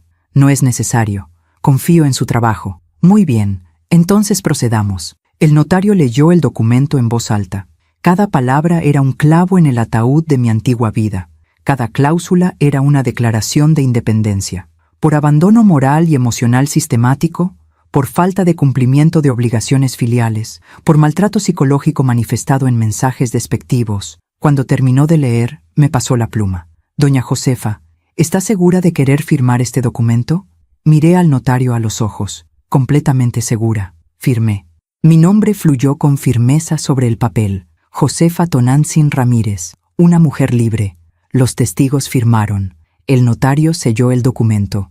El licenciado Palacios lo guardó en su archivo. Listo, dijo con una sonrisa triste. Oficialmente su testamento ha sido modificado. Sus hijos recibirán solo el mínimo que la ley establece. El resto será para las organizaciones que usted eligió. Perfecto. ¿Y los autos? Los autos están bloqueados. He enviado la documentación correspondiente. Si sus hijos quieren recuperarlos, tendrán que venir a hablar conmigo. Y tendrán que pasar por un proceso legal que les tomará al menos 6 semanas. Excelente. Doña Josefa, ¿me permite hacerle una pregunta personal? Dígame, ¿no tiene miedo de que sus hijos la demanden? ¿De que esto se vuelva una batalla legal? Que lo intenten. Tengo toda la documentación, mensajes, registros de llamadas, evidencia de préstamos no devueltos, abandono comprobable. Si quieren pelear, van a perder. El licenciado asintió con respeto. Es usted una mujer muy valiente. No soy valiente, licenciado. Solo me cansé de ser invisible. Salí de esa oficina sintiéndome 10 kilos más ligera, como si hubiera dejado atrás décadas de carga emocional. Cuando llegué a casa, eran las 11 de la mañana. Encendí mi teléfono. Tenía 57 llamadas perdidas, 29 mensajes de WhatsApp de números desconocidos. Mis hijos estaban usando teléfonos de otras personas para contactarme. No leí ningún mensaje. Eliminé todas las notificaciones. A la 1 de la tarde tocaron mi puerta. Miré por la ventana. Era Teodoro. Estaba solo. Su rostro se veía cansado, desesperado. Tocó de nuevo, y otra vez, y otra. «Mamá, abre. Tenemos que hablar». No abrí. «Mamá, por favor. Esto es ridículo. No puedes encerrarte para siempre». Me quedé sentada en la sala, en silencio, escuchando sus súplicas del otro lado de la puerta. «Está bien, lo admito. Nos portamos mal, pero eres nuestra madre. No puedes abandonarnos así». Abandonarnos. Qué interesante elección de palabras. Después de 20 minutos se rindió. Lo escuché alejarse. Escuché su auto. Ah, no, no tenía auto. Escuché sus pasos alejándose por la calle. A las 3 de la tarde llegó Diana, esta vez con Rodolfo. Tocaron la puerta con más agresividad. «Mamá, deja de hacer teatro y abre», era la voz de Diana. Esa voz que antes me llenaba de ternura, ahora solo me causaba indiferencia. «Sabemos que estás ahí. Tu vecina nos dijo que te vio llegar». Rodolfo gritó. «Esto es abuso, mamá. Nos estás chantajeando emocionalmente». Chantaje emocional. Qué concepto tan fascinante viniendo de 3 personas que habían manipulado mis emociones durante años. Diana siguió gritando. «Está bien, tienes razón. No debimos escribir eso, pero estábamos frustrados. Todo el mundo dice cosas que no siente cuando está enojado». Abrí la ventana apenas 1 centímetro, lo suficiente para que me escucharan. ¿Frustrados por qué, Diana? ¿Por tener una madre que los ama? ¿Por tener a alguien que siempre está disponible cuando la necesitan? «Mamá». Diana sonaba aliviada de escuchar mi voz. «Por favor, sal, hablemos como adultos». «Ya hablé, anoche, con mi abogado». Esa fue mi conversación de adultos. Rodolfo intervino. «¿Entonces qué? ¿Ya no somos tus hijos? ¿Vas a borrarnos de tu vida por un mensaje estúpido?» No fue un mensaje, Rodolfo. Fueron años, años de desprecio, de olvido, de usarme. Ese mensaje solo fue la gota que derramó el vaso. «Mamá, por favor». Diana empezó a llorar, o al menos fingía hacerlo. «Te queremos, de verdad te queremos». ¿Me quieren? ¿Dónde estaba ese amor ayer? ¿Dónde estaba cuando preparé una cena para 4 y comí sola? ¿Dónde estaba cuando los necesité todos estos años y nunca estuvieron? «Vamos a cambiar», prometió Teodoro, que evidentemente había regresado. «Te lo juramos, vamos a ser mejores hijos. Es muy tarde para eso». «No digas eso», gritó Diana. «Nunca es tarde para una familia». «Tienes razón, Diana. Nunca es tarde para una familia. Pero ustedes dejaron de ser mi familia hace mucho tiempo. Solo que yo me negaba a verlo». Cerré la ventana. Los escuché gritar, suplicar, amenazar. Durante 1 hora estuvieron ahí, hasta que finalmente se fueron. Esa noche me senté en mi sala vacía. Las luces del árbol de Navidad seguían encendidas. La casa olía todavía a pavo y canela. Y por primera vez en años me sentí en paz. Había perdido a mis 3 hijos, pero había recuperado algo más valioso: mi dignidad. No era una pérdida, era una liberación. Los días siguientes a la Navidad fueron extraños, silenciosos, pero no del tipo de silencio que duele. Era el silencio de una casa finalmente en paz, el silencio de una vida sin drama, sin manipulación, sin esperar llamadas que nunca llegaban o mensajes que nunca respondían. Era el silencio de la libertad. El 26 de diciembre desperté tarde, a las 9 de la mañana.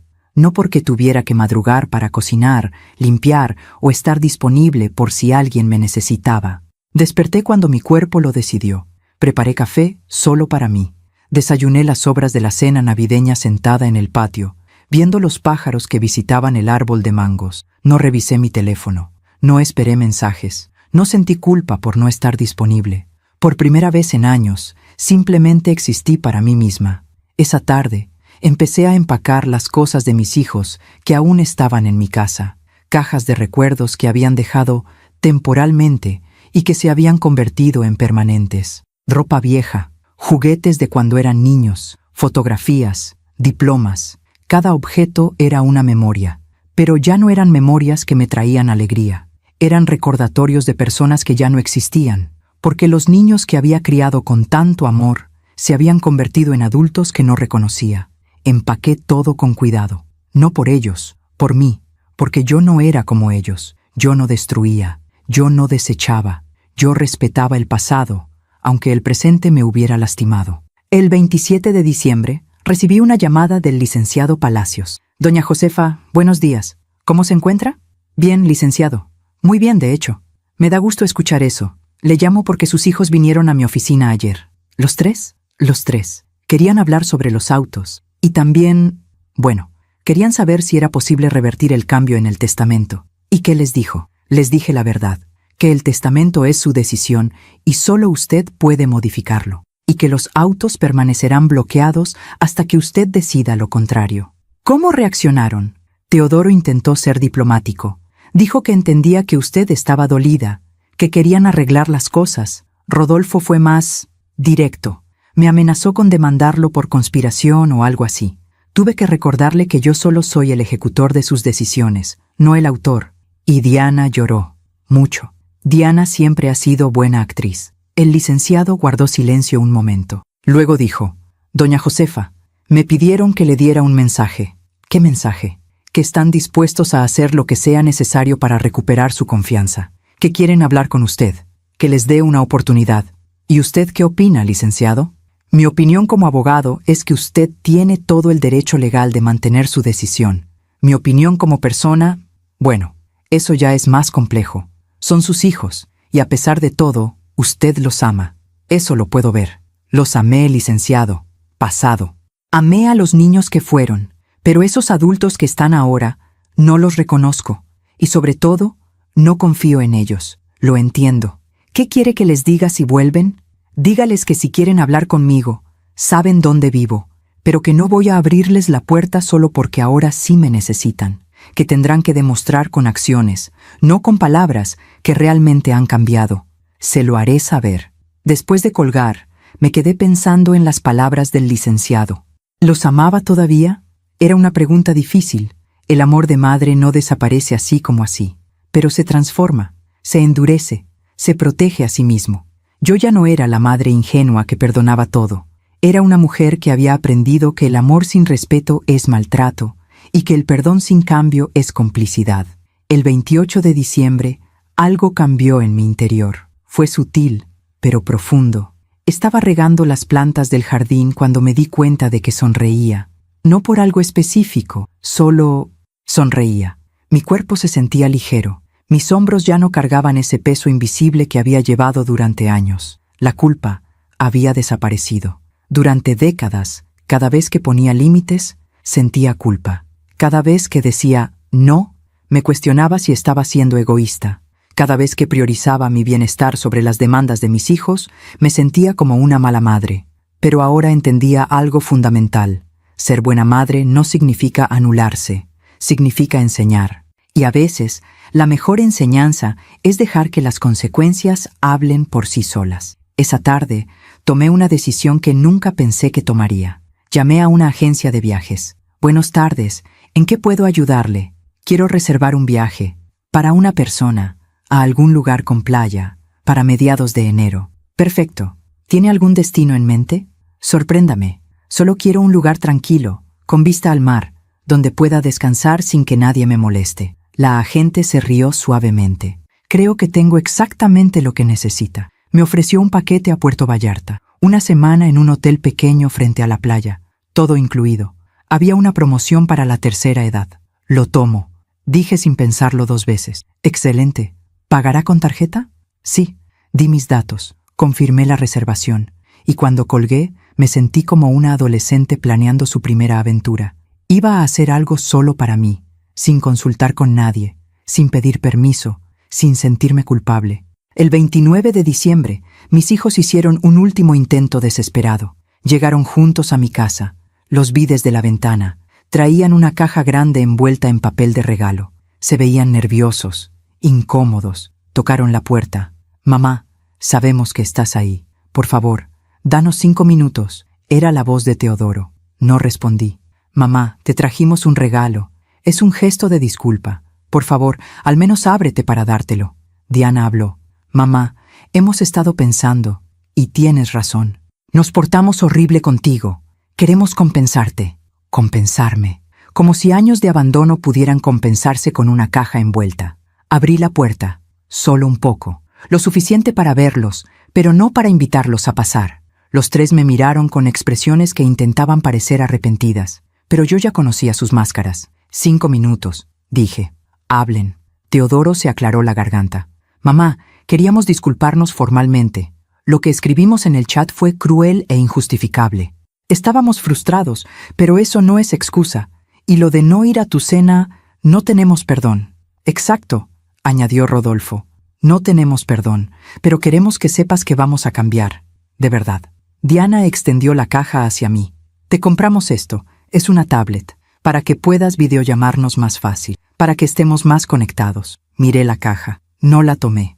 ¿Entonces su solución es una tablet? ¿Creen que un dispositivo electrónico va a arreglar años de desprecio? No es solo eso, mamá, dijo Teodoro. También queremos proponerte algo. Vamos a hacer un calendario. Nos vamos a turnar para visitarte cada domingo. Uno diferente cada semana. Así siempre vas a tener compañía. Y vamos a organizar cenas familiares una vez al mes, agregó Diana. En tu casa o en la nuestra, como prefieras. Vamos a recuperar el tiempo perdido. Los miré a los tres, sus rostros llenos de esperanza fingida, sus promesas que sonaban exactamente como todas las promesas rotas del pasado. ¿Saben por qué no les creo? Pregunté con calma. Se miraron entre ellos, confundidos, porque han tenido años para hacer todo eso. Años en los que yo les pedí, les supliqué, les rogué un poco de tiempo, y nunca lo hicieron. ¿Por qué ahora sí? Porque entendimos lo importantes que eres para nosotros, dijo Diana. No, ahora sí porque les quité sus autos, porque modifiqué mi testamento, porque finalmente hay consecuencias para sus acciones. No es amor lo que los trae aquí, es pánico. Rodolfo apretó la mandíbula. Entonces, ¿qué quieres, mamá? ¿Que nos arrastremos? ¿Que te besemos los pies? No quiero nada, Rodolfo. Ese es precisamente el punto. Ya no quiero nada de ustedes. Durante años quise su amor, su tiempo, su respeto, y nunca me lo dieron. Ahora ya no lo necesito. Eso no es cierto, dijo Teodoro. Las madres siempre necesitan a sus hijos. Las madres necesitan hijos que las valoren. Ustedes no me valoran, solo me necesitan. Mamá, dame una oportunidad, suplicó Diana. Solo una. Te prometo que voy a cambiar. Diana, me has prometido cambiar cientos de veces. Cada vez que te reclamaba algo, prometías llamar más seguido, visitarme más, y nunca pasaba. Esta vez es diferente. No lo es. La única diferencia es que ahora hay algo en juego para ustedes. Pero para mí ya no hay nada en juego, porque ya perdí todo lo que podía perder. Los perdí a ustedes hace años, solo que me estaba engañando a mí misma. El silencio que siguió fue denso, doloroso. Finalmente, Teodoro habló. ¿Entonces así va a terminar esto? ¿Vas a morir sola, amargada, sin tu familia? Sus palabras buscaban herirme, buscaban activar mi miedo más profundo, la soledad, pero ya no funcionaba. Prefiero estar sola que estar rodeada de personas que me hacen sentir invisible. La soledad que duele no es la física, Teodoro, es la que sientes cuando estás con alguien que no te ve. Y con ustedes siempre me sentí sola. Diana empezó a llorar. Esta vez parecían lágrimas reales. No quiero perderte, mamá. Entonces debiste pensarlo antes. Debiste pensarlo todas esas veces que rechazaste mis invitaciones. Todas esas veces que me hiciste sentir que era una molestia. Todas esas veces que hablaste mal de mí con tus amigas. Se sobresaltó. ¿Cómo? Te escuché, Diana. En el supermercado. Hace meses. Diciéndole a tus amigas que era agotador tener una madre como yo. Se cubrió la boca con la mano. Mamá, cada uno de ustedes me ha lastimado de formas que nunca imaginé posibles, y ahora vienen aquí con una tablet y promesas vacías, esperando que olvide todo. ¿Entonces qué podemos hacer?, preguntó Teodoro con desesperación. Nada, ya no pueden hacer nada. El daño está hecho. Pero tú siempre decías que el amor de madre era incondicional, reclamó Rodolfo. Y lo fue, durante 59 años. Pero resulta que hasta el amor incondicional tiene límites. Y ustedes los cruzaron todos. Tomé la caja de regalo que Diana aún sostenía en sus manos. La puse en el suelo frente a ellos. Quédense con su tablet, quédense con sus promesas, y quédense con la lección. Las personas no son descartables. Y cuando decides tratar a alguien como si no importara, eventualmente esa persona va a creerlo, y va a dejarte ir. Cerré la puerta. Escuché sus sollozos del otro lado. Escuché sus súplicas. Pero esta vez mi corazón no cedió, porque finalmente había entendido algo fundamental. Dejarlos ir no era odio, era amor propio. Esa noche saqué mi anillo de bodas, el que Rafael me había dado hace 39 años. Lo miré bajo la luz de la lámpara. Todavía brillaba, a pesar del tiempo. Le hablé en voz alta, como si él pudiera escucharme. Perdóname, amor. Sé que querías que cuidara a nuestros hijos, que los mantuviera unidos, pero no pude. O tal vez cuidarlos significaba también enseñarles esta última lección. La lección de que las acciones tienen consecuencias y que el amor verdadero exige respeto. Guardé el anillo de nuevo en mi joyero y por primera vez desde su muerte sentí que Rafael estaría orgulloso de mí, no por haberme sacrificado, sino por finalmente haberme valorado. Hay una verdad que aprendí demasiado tarde en la vida. No necesitas vengarte de quienes te lastiman. La vida se encarga de eso sola. Las consecuencias naturales de nuestras acciones siempre encuentran el camino de regreso. Siempre. Y mis hijos estaban a punto de descubrirlo. Pasaron las primeras semanas de enero. Yo me preparaba para mi viaje a Puerto Vallarta. Compré ropa nueva, un traje de baño, sandalias cómodas, un sombrero de paja. Me sentía como una persona completamente diferente. Una versión de mí que había estado enterrada bajo años de obligaciones y sacrificios. Durante ese tiempo no supe nada de mis hijos. No llamaron, no escribieron, y yo tampoco los busqué. Pero la vida en una ciudad pequeña tiene sus formas de mantenerme informada. Las noticias llegaban a través de vecinos, de conocidos, de esas conversaciones casuales en el mercado, y las noticias no eran buenas, no para ellos. La primera en enterarme fue de Teodoro. Doña Carmela, mi vecina de toda la vida, tocó mi puerta un viernes por la tarde a principios de enero. Traía un Tupperware con tamales. «Josefa, te traje estos. Los hice esta mañana». «Gracias, Carmela. Qué detalle. Pasa, por favor». Nos sentamos en la cocina. Preparé café. Y como siempre pasa con las conversaciones de vecinas, eventualmente llegamos al tema que ella realmente quería discutir. «Oye, Josefa, ¿es cierto que tu hijo Teodoro se está divorciando?» Casi escupo el café. ¿Divorciando? ¿Teodoro? Sí. Mi comadre que vive cerca de él me contó. Dice que Laura se fue de la casa hace 2 semanas, que agarró al niño y se fue con su mamá. ¿Santiago? Sí, el niño. Dice mi comadre que hubo un escándalo bien feo, que Laura descubrió que Teodoro estaba gastando dinero en apuestas deportivas, mucho dinero, y que le había mentido sobre unas deudas que tiene. Me quedé en silencio, procesando la información.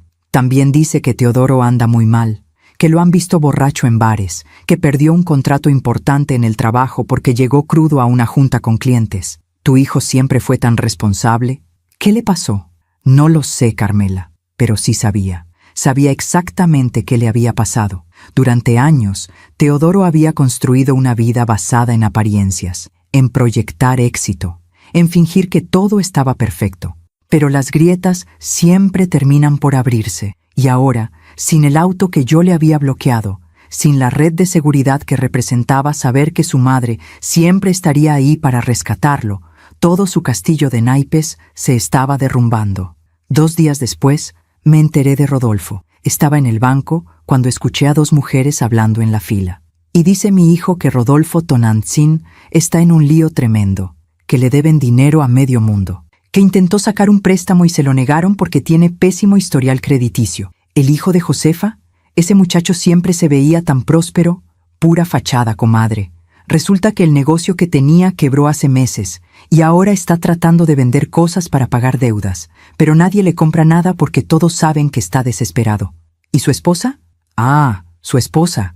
Esa también tiene lo suyo. Dice mi hijo que ella estaba harta de las mentiras de Rodolfo, que le descubrió que había empeñado hasta las joyas de ella para pagar sus deudas. Ahora ella está amenazando con dejarlo. Me alejé de la fila. No quería seguir escuchando, pero tampoco podía negar que sentía algo. No era satisfacción, era confirmación. Rodolfo había vivido toda su vida como si el dinero fuera infinito, como si pudiera pedir prestado sin devolver, como si las consecuencias de sus acciones nunca lo alcanzarían. Y yo había sido su cómplice, prestándole dinero que sabía que nunca me devolvería, rescatándolo de sus problemas financieros una y otra vez. Pero cuando le quité esa red de seguridad, cuando finalmente le dije «no más», su mundo se colapsó, porque nunca había aprendido a ser responsable.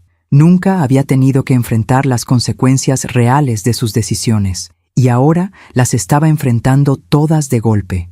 De Diana me enteré por casualidad, de la forma más inesperada. Estaba en una cafetería el 10 de enero, tomando un capuchino y leyendo un libro, cuando vi entrar a una mujer que reconocí vagamente.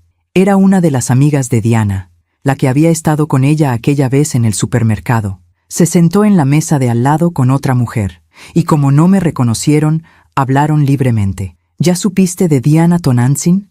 No. ¿Qué pasó? Perdió su trabajo. La despidieron. ¿En serio? ¿Por qué? Por varios errores graves. Parece que andaba muy distraída, muy estresada. Metió la pata en un proyecto importante y le costó a la empresa muchísimo dinero. La echaron sin liquidación. ¡Ay, no! Pobre Diana. Sí, pero también, no sé cómo decirlo sin sonar mal, pero lo veía venir. Diana siempre ha sido muy irresponsable. Gasta más de lo que gana. Vive en un departamento que no puede pagar. Se endeudó comprando cosas para aparentar. Y ahora sin trabajo. ¿Ya buscó otro? Dice que sí, pero está difícil. Su reputación en la industria quedó manchada. Y además, anda muy mal emocionalmente. Creo que tiene problemas con su mamá o algo así. Me dijo hace unas semanas que su mamá la había desconocido. No entendí bien el drama, pero Diana andaba muy afectada. ¡Qué fuerte! ¿Y nadie la puede ayudar? ¿Sus hermanos? Parece que todos están en problemas. Es una familia complicada. Me levanté de mi mesa y salí de la cafetería sin terminar mi café. Necesitaba aire fresco. Necesitaba procesar lo que acababa de escuchar. Diana, mi niña, estaba destruida, sin trabajo, sin estabilidad, sin rumbo. Y una parte de mí, una parte pequeña pero persistente, quiso llamarla, quiso rescatarla como había hecho tantas veces antes. Pero me detuve, porque esta vez era diferente. Esta vez, Diana tenía que aprender la lección que yo nunca le había enseñado, que las acciones tienen consecuencias. Que no puedes maltratar a las personas que te aman y esperar que siempre estén ahí para salvarte. Que la vida cobra sus cuentas. Regresé a casa con el corazón pesado. No era felicidad lo que sentía al saber que mis hijos estaban sufriendo. Era algo más complejo. Era la tristeza de ver que el dolor que yo había tratado de evitarles durante toda su vida finalmente los había alcanzado. Pero al mismo tiempo, había una sensación de justicia. No la justicia que yo había buscado, sino la justicia natural de la vida, la que dice, lo que siembras, cosechas. 2 semanas después, el 19 de enero, un día antes de mi viaje a Puerto Vallarta, recibí una visita inesperada. Era Laura, la esposa de Teodoro. Bueno, exesposa en proceso. Tocó mi puerta con suavidad. Cuando abrí, me sorprendió verla. Estaba más delgada, ojerosa, pero había una determinación en sus ojos que no había visto antes. «Doña Josefa, ¿puedo pasar?» «Laura, claro, pasa». Entramos a la sala. Le ofrecí agua. Se sentó en el borde del sillón, nerviosa. No sé si Teodoro le contó, pero nos estamos separando. Me enteré. Lo siento mucho. No lo sienta. Es lo mejor. Debí haberlo hecho hace años. Respiró profundo. Vine a hablar con usted porque necesito que sepa algo. Algo que Teodoro nunca le dijo. ¿Qué cosa? Hace 6 meses, cuando usted le prestó su casa para limpiarla. ¿Recuerda? Sí, me acuerdo. Teodoro no estaba vendiendo la casa. Eso fue mentira. La verdad es que necesitaba que usted la limpiara porque íbamos a recibir a unos inversionistas. Teodoro quería impresionarlos para que le prestaran dinero para un negocio de apuestas deportivas. Me quedé helada. Pero el negocio nunca funcionó. Teodoro empezó a apostar el dinero que le prestaron. Y perdió. Todo. Y entonces empezó a mentir, a esconder deudas, a sacar préstamos a mi nombre sin que yo supiera. Descubrí todo hace un mes. Y cuando lo confronté, ¿sabe qué me dijo? Negué con la cabeza.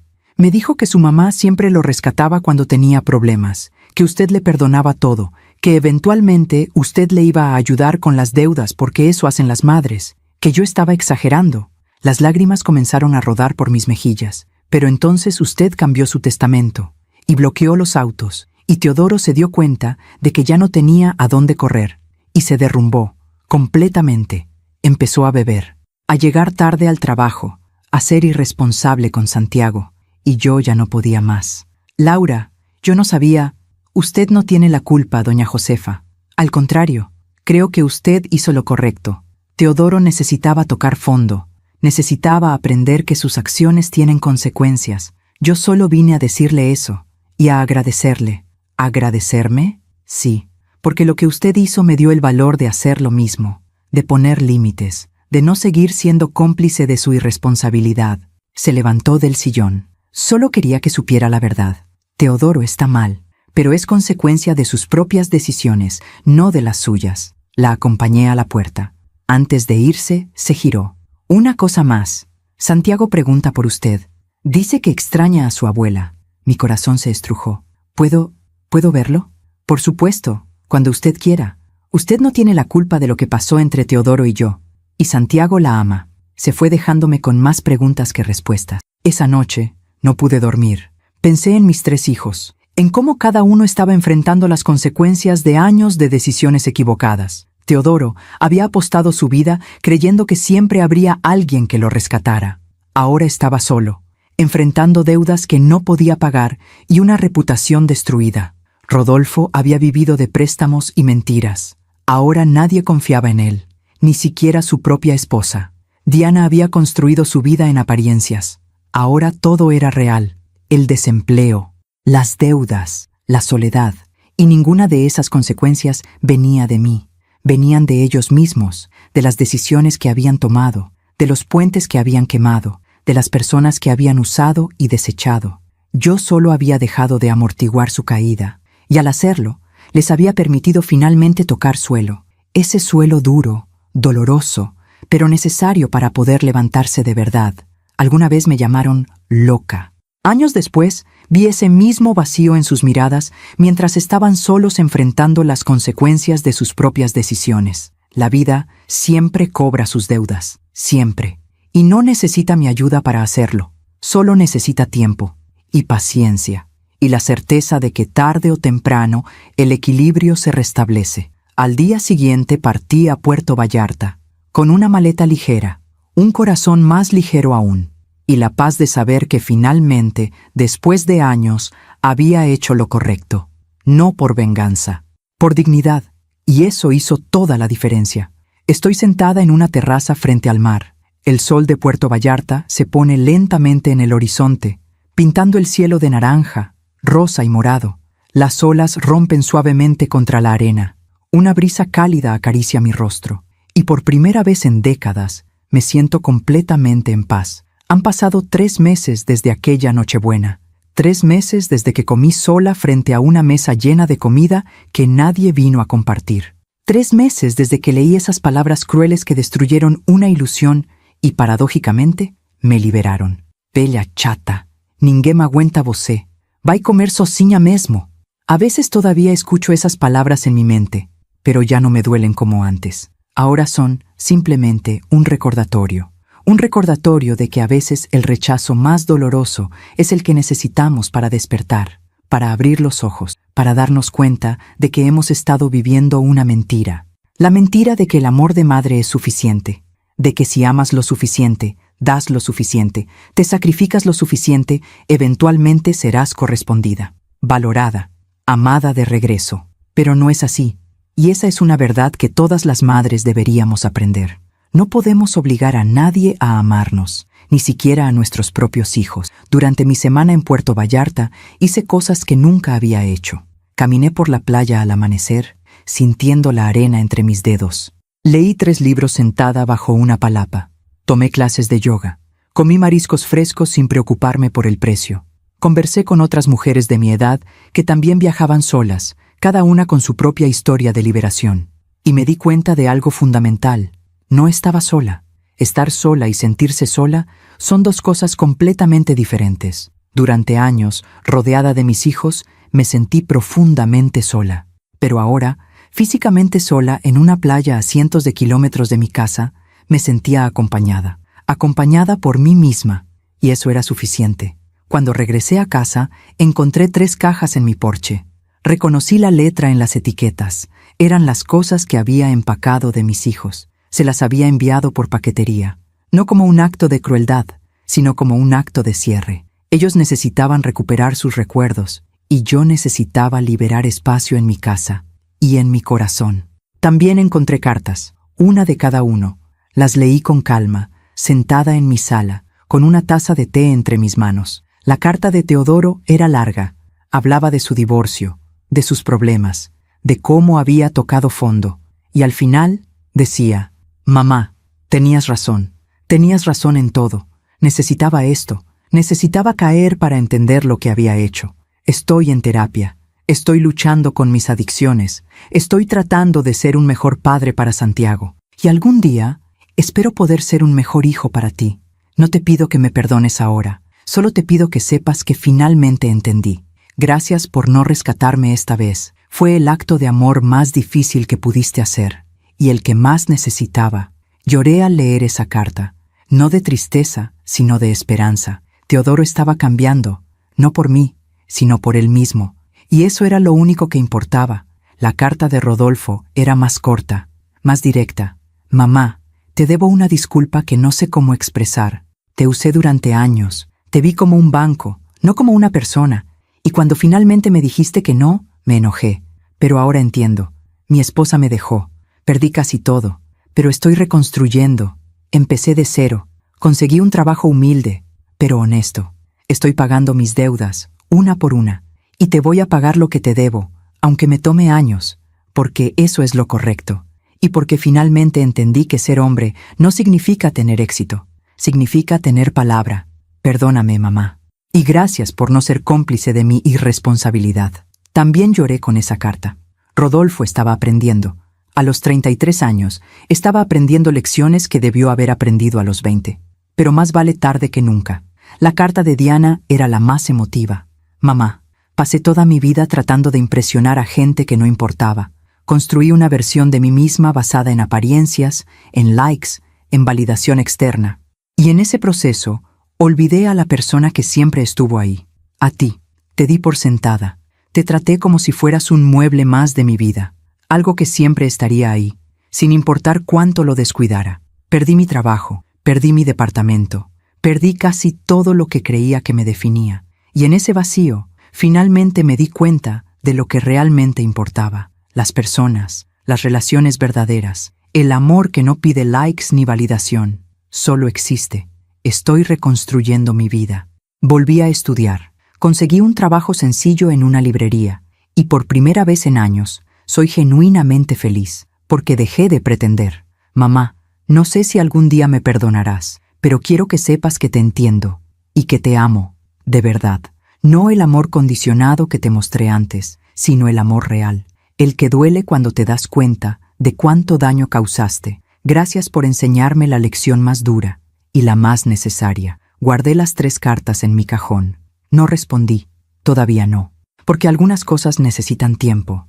Y algunas relaciones necesitan reconstruirse desde cero, con cimientos nuevos, no con las ruinas del pasado. 2 semanas después, Laura me llamó. Me preguntó si quería ver a Santiago. Acepté sin dudarlo.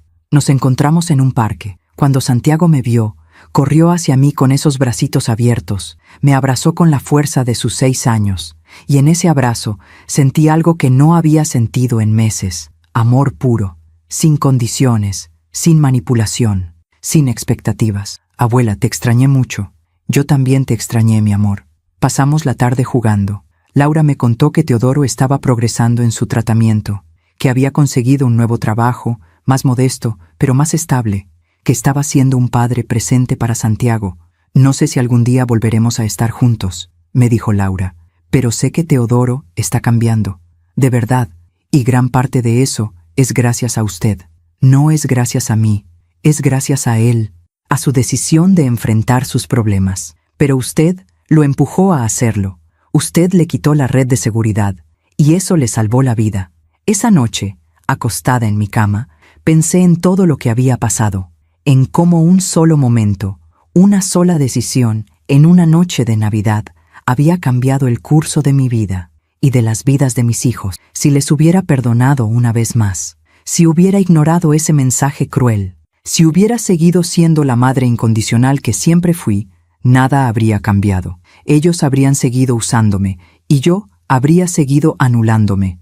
Pero tomé la decisión difícil, la decisión que ninguna madre quiere tomar, dejarlos caer. Y en esa caída, finalmente aprendieron a volar. Hoy, 4 meses después de aquella Nochebuena, mi vida es completamente diferente.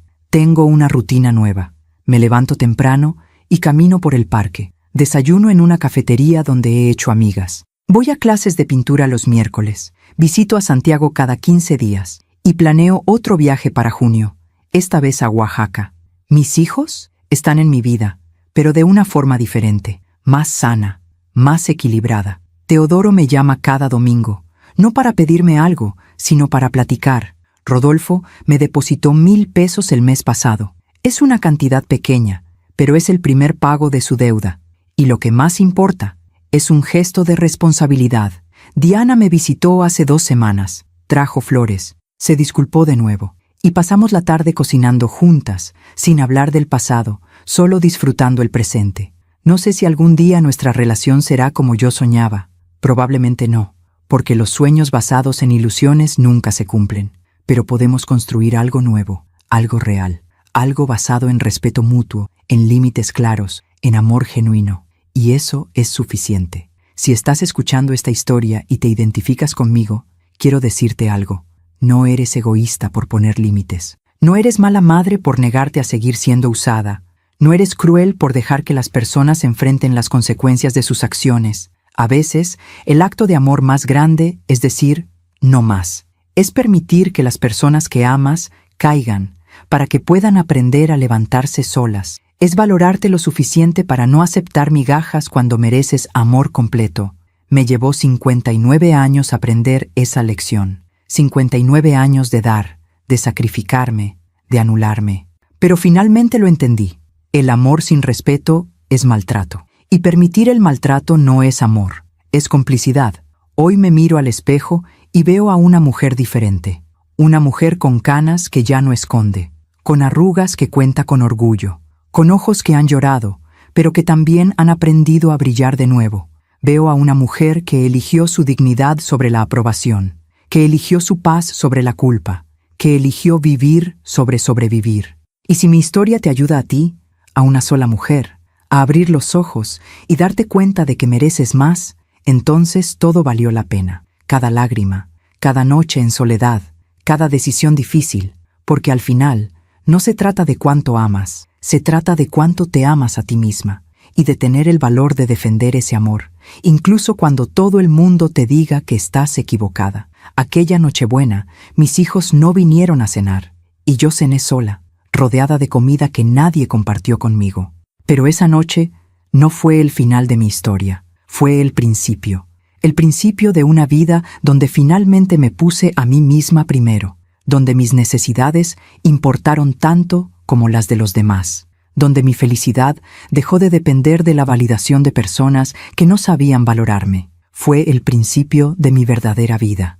Y esa vida, aunque llegó tarde, es la más hermosa que he vivido. A todas las mujeres que me escuchan, no esperen a tener 59 años para valorarse. No esperen a ser humilladas para poner límites. No esperen a perderlo todo para darse cuenta de que ustedes mismas son suficientes. Comiencen hoy, comiencen ahora. Elijan su dignidad, elijan su paz, elíjanse a ustedes mismas, porque merecen una vida donde no tengan que rogar por amor, donde no tengan que mendigar atención, donde no tengan que sacrificar su alma para hacer felices a personas que ni siquiera notan su dolor. Merecen una vida plena y nunca es tarde para comenzarla. Gracias por escucharme hasta el final. Si esta historia tocó tu corazón, suscríbete y activa la campanita para escuchar más historias de mujeres que transformaron su dolor en sabiduría. Cada día, una mujer, una lección de vida. Comparte esta historia con alguien que amas. A veces, una historia así puede cambiar todo un día.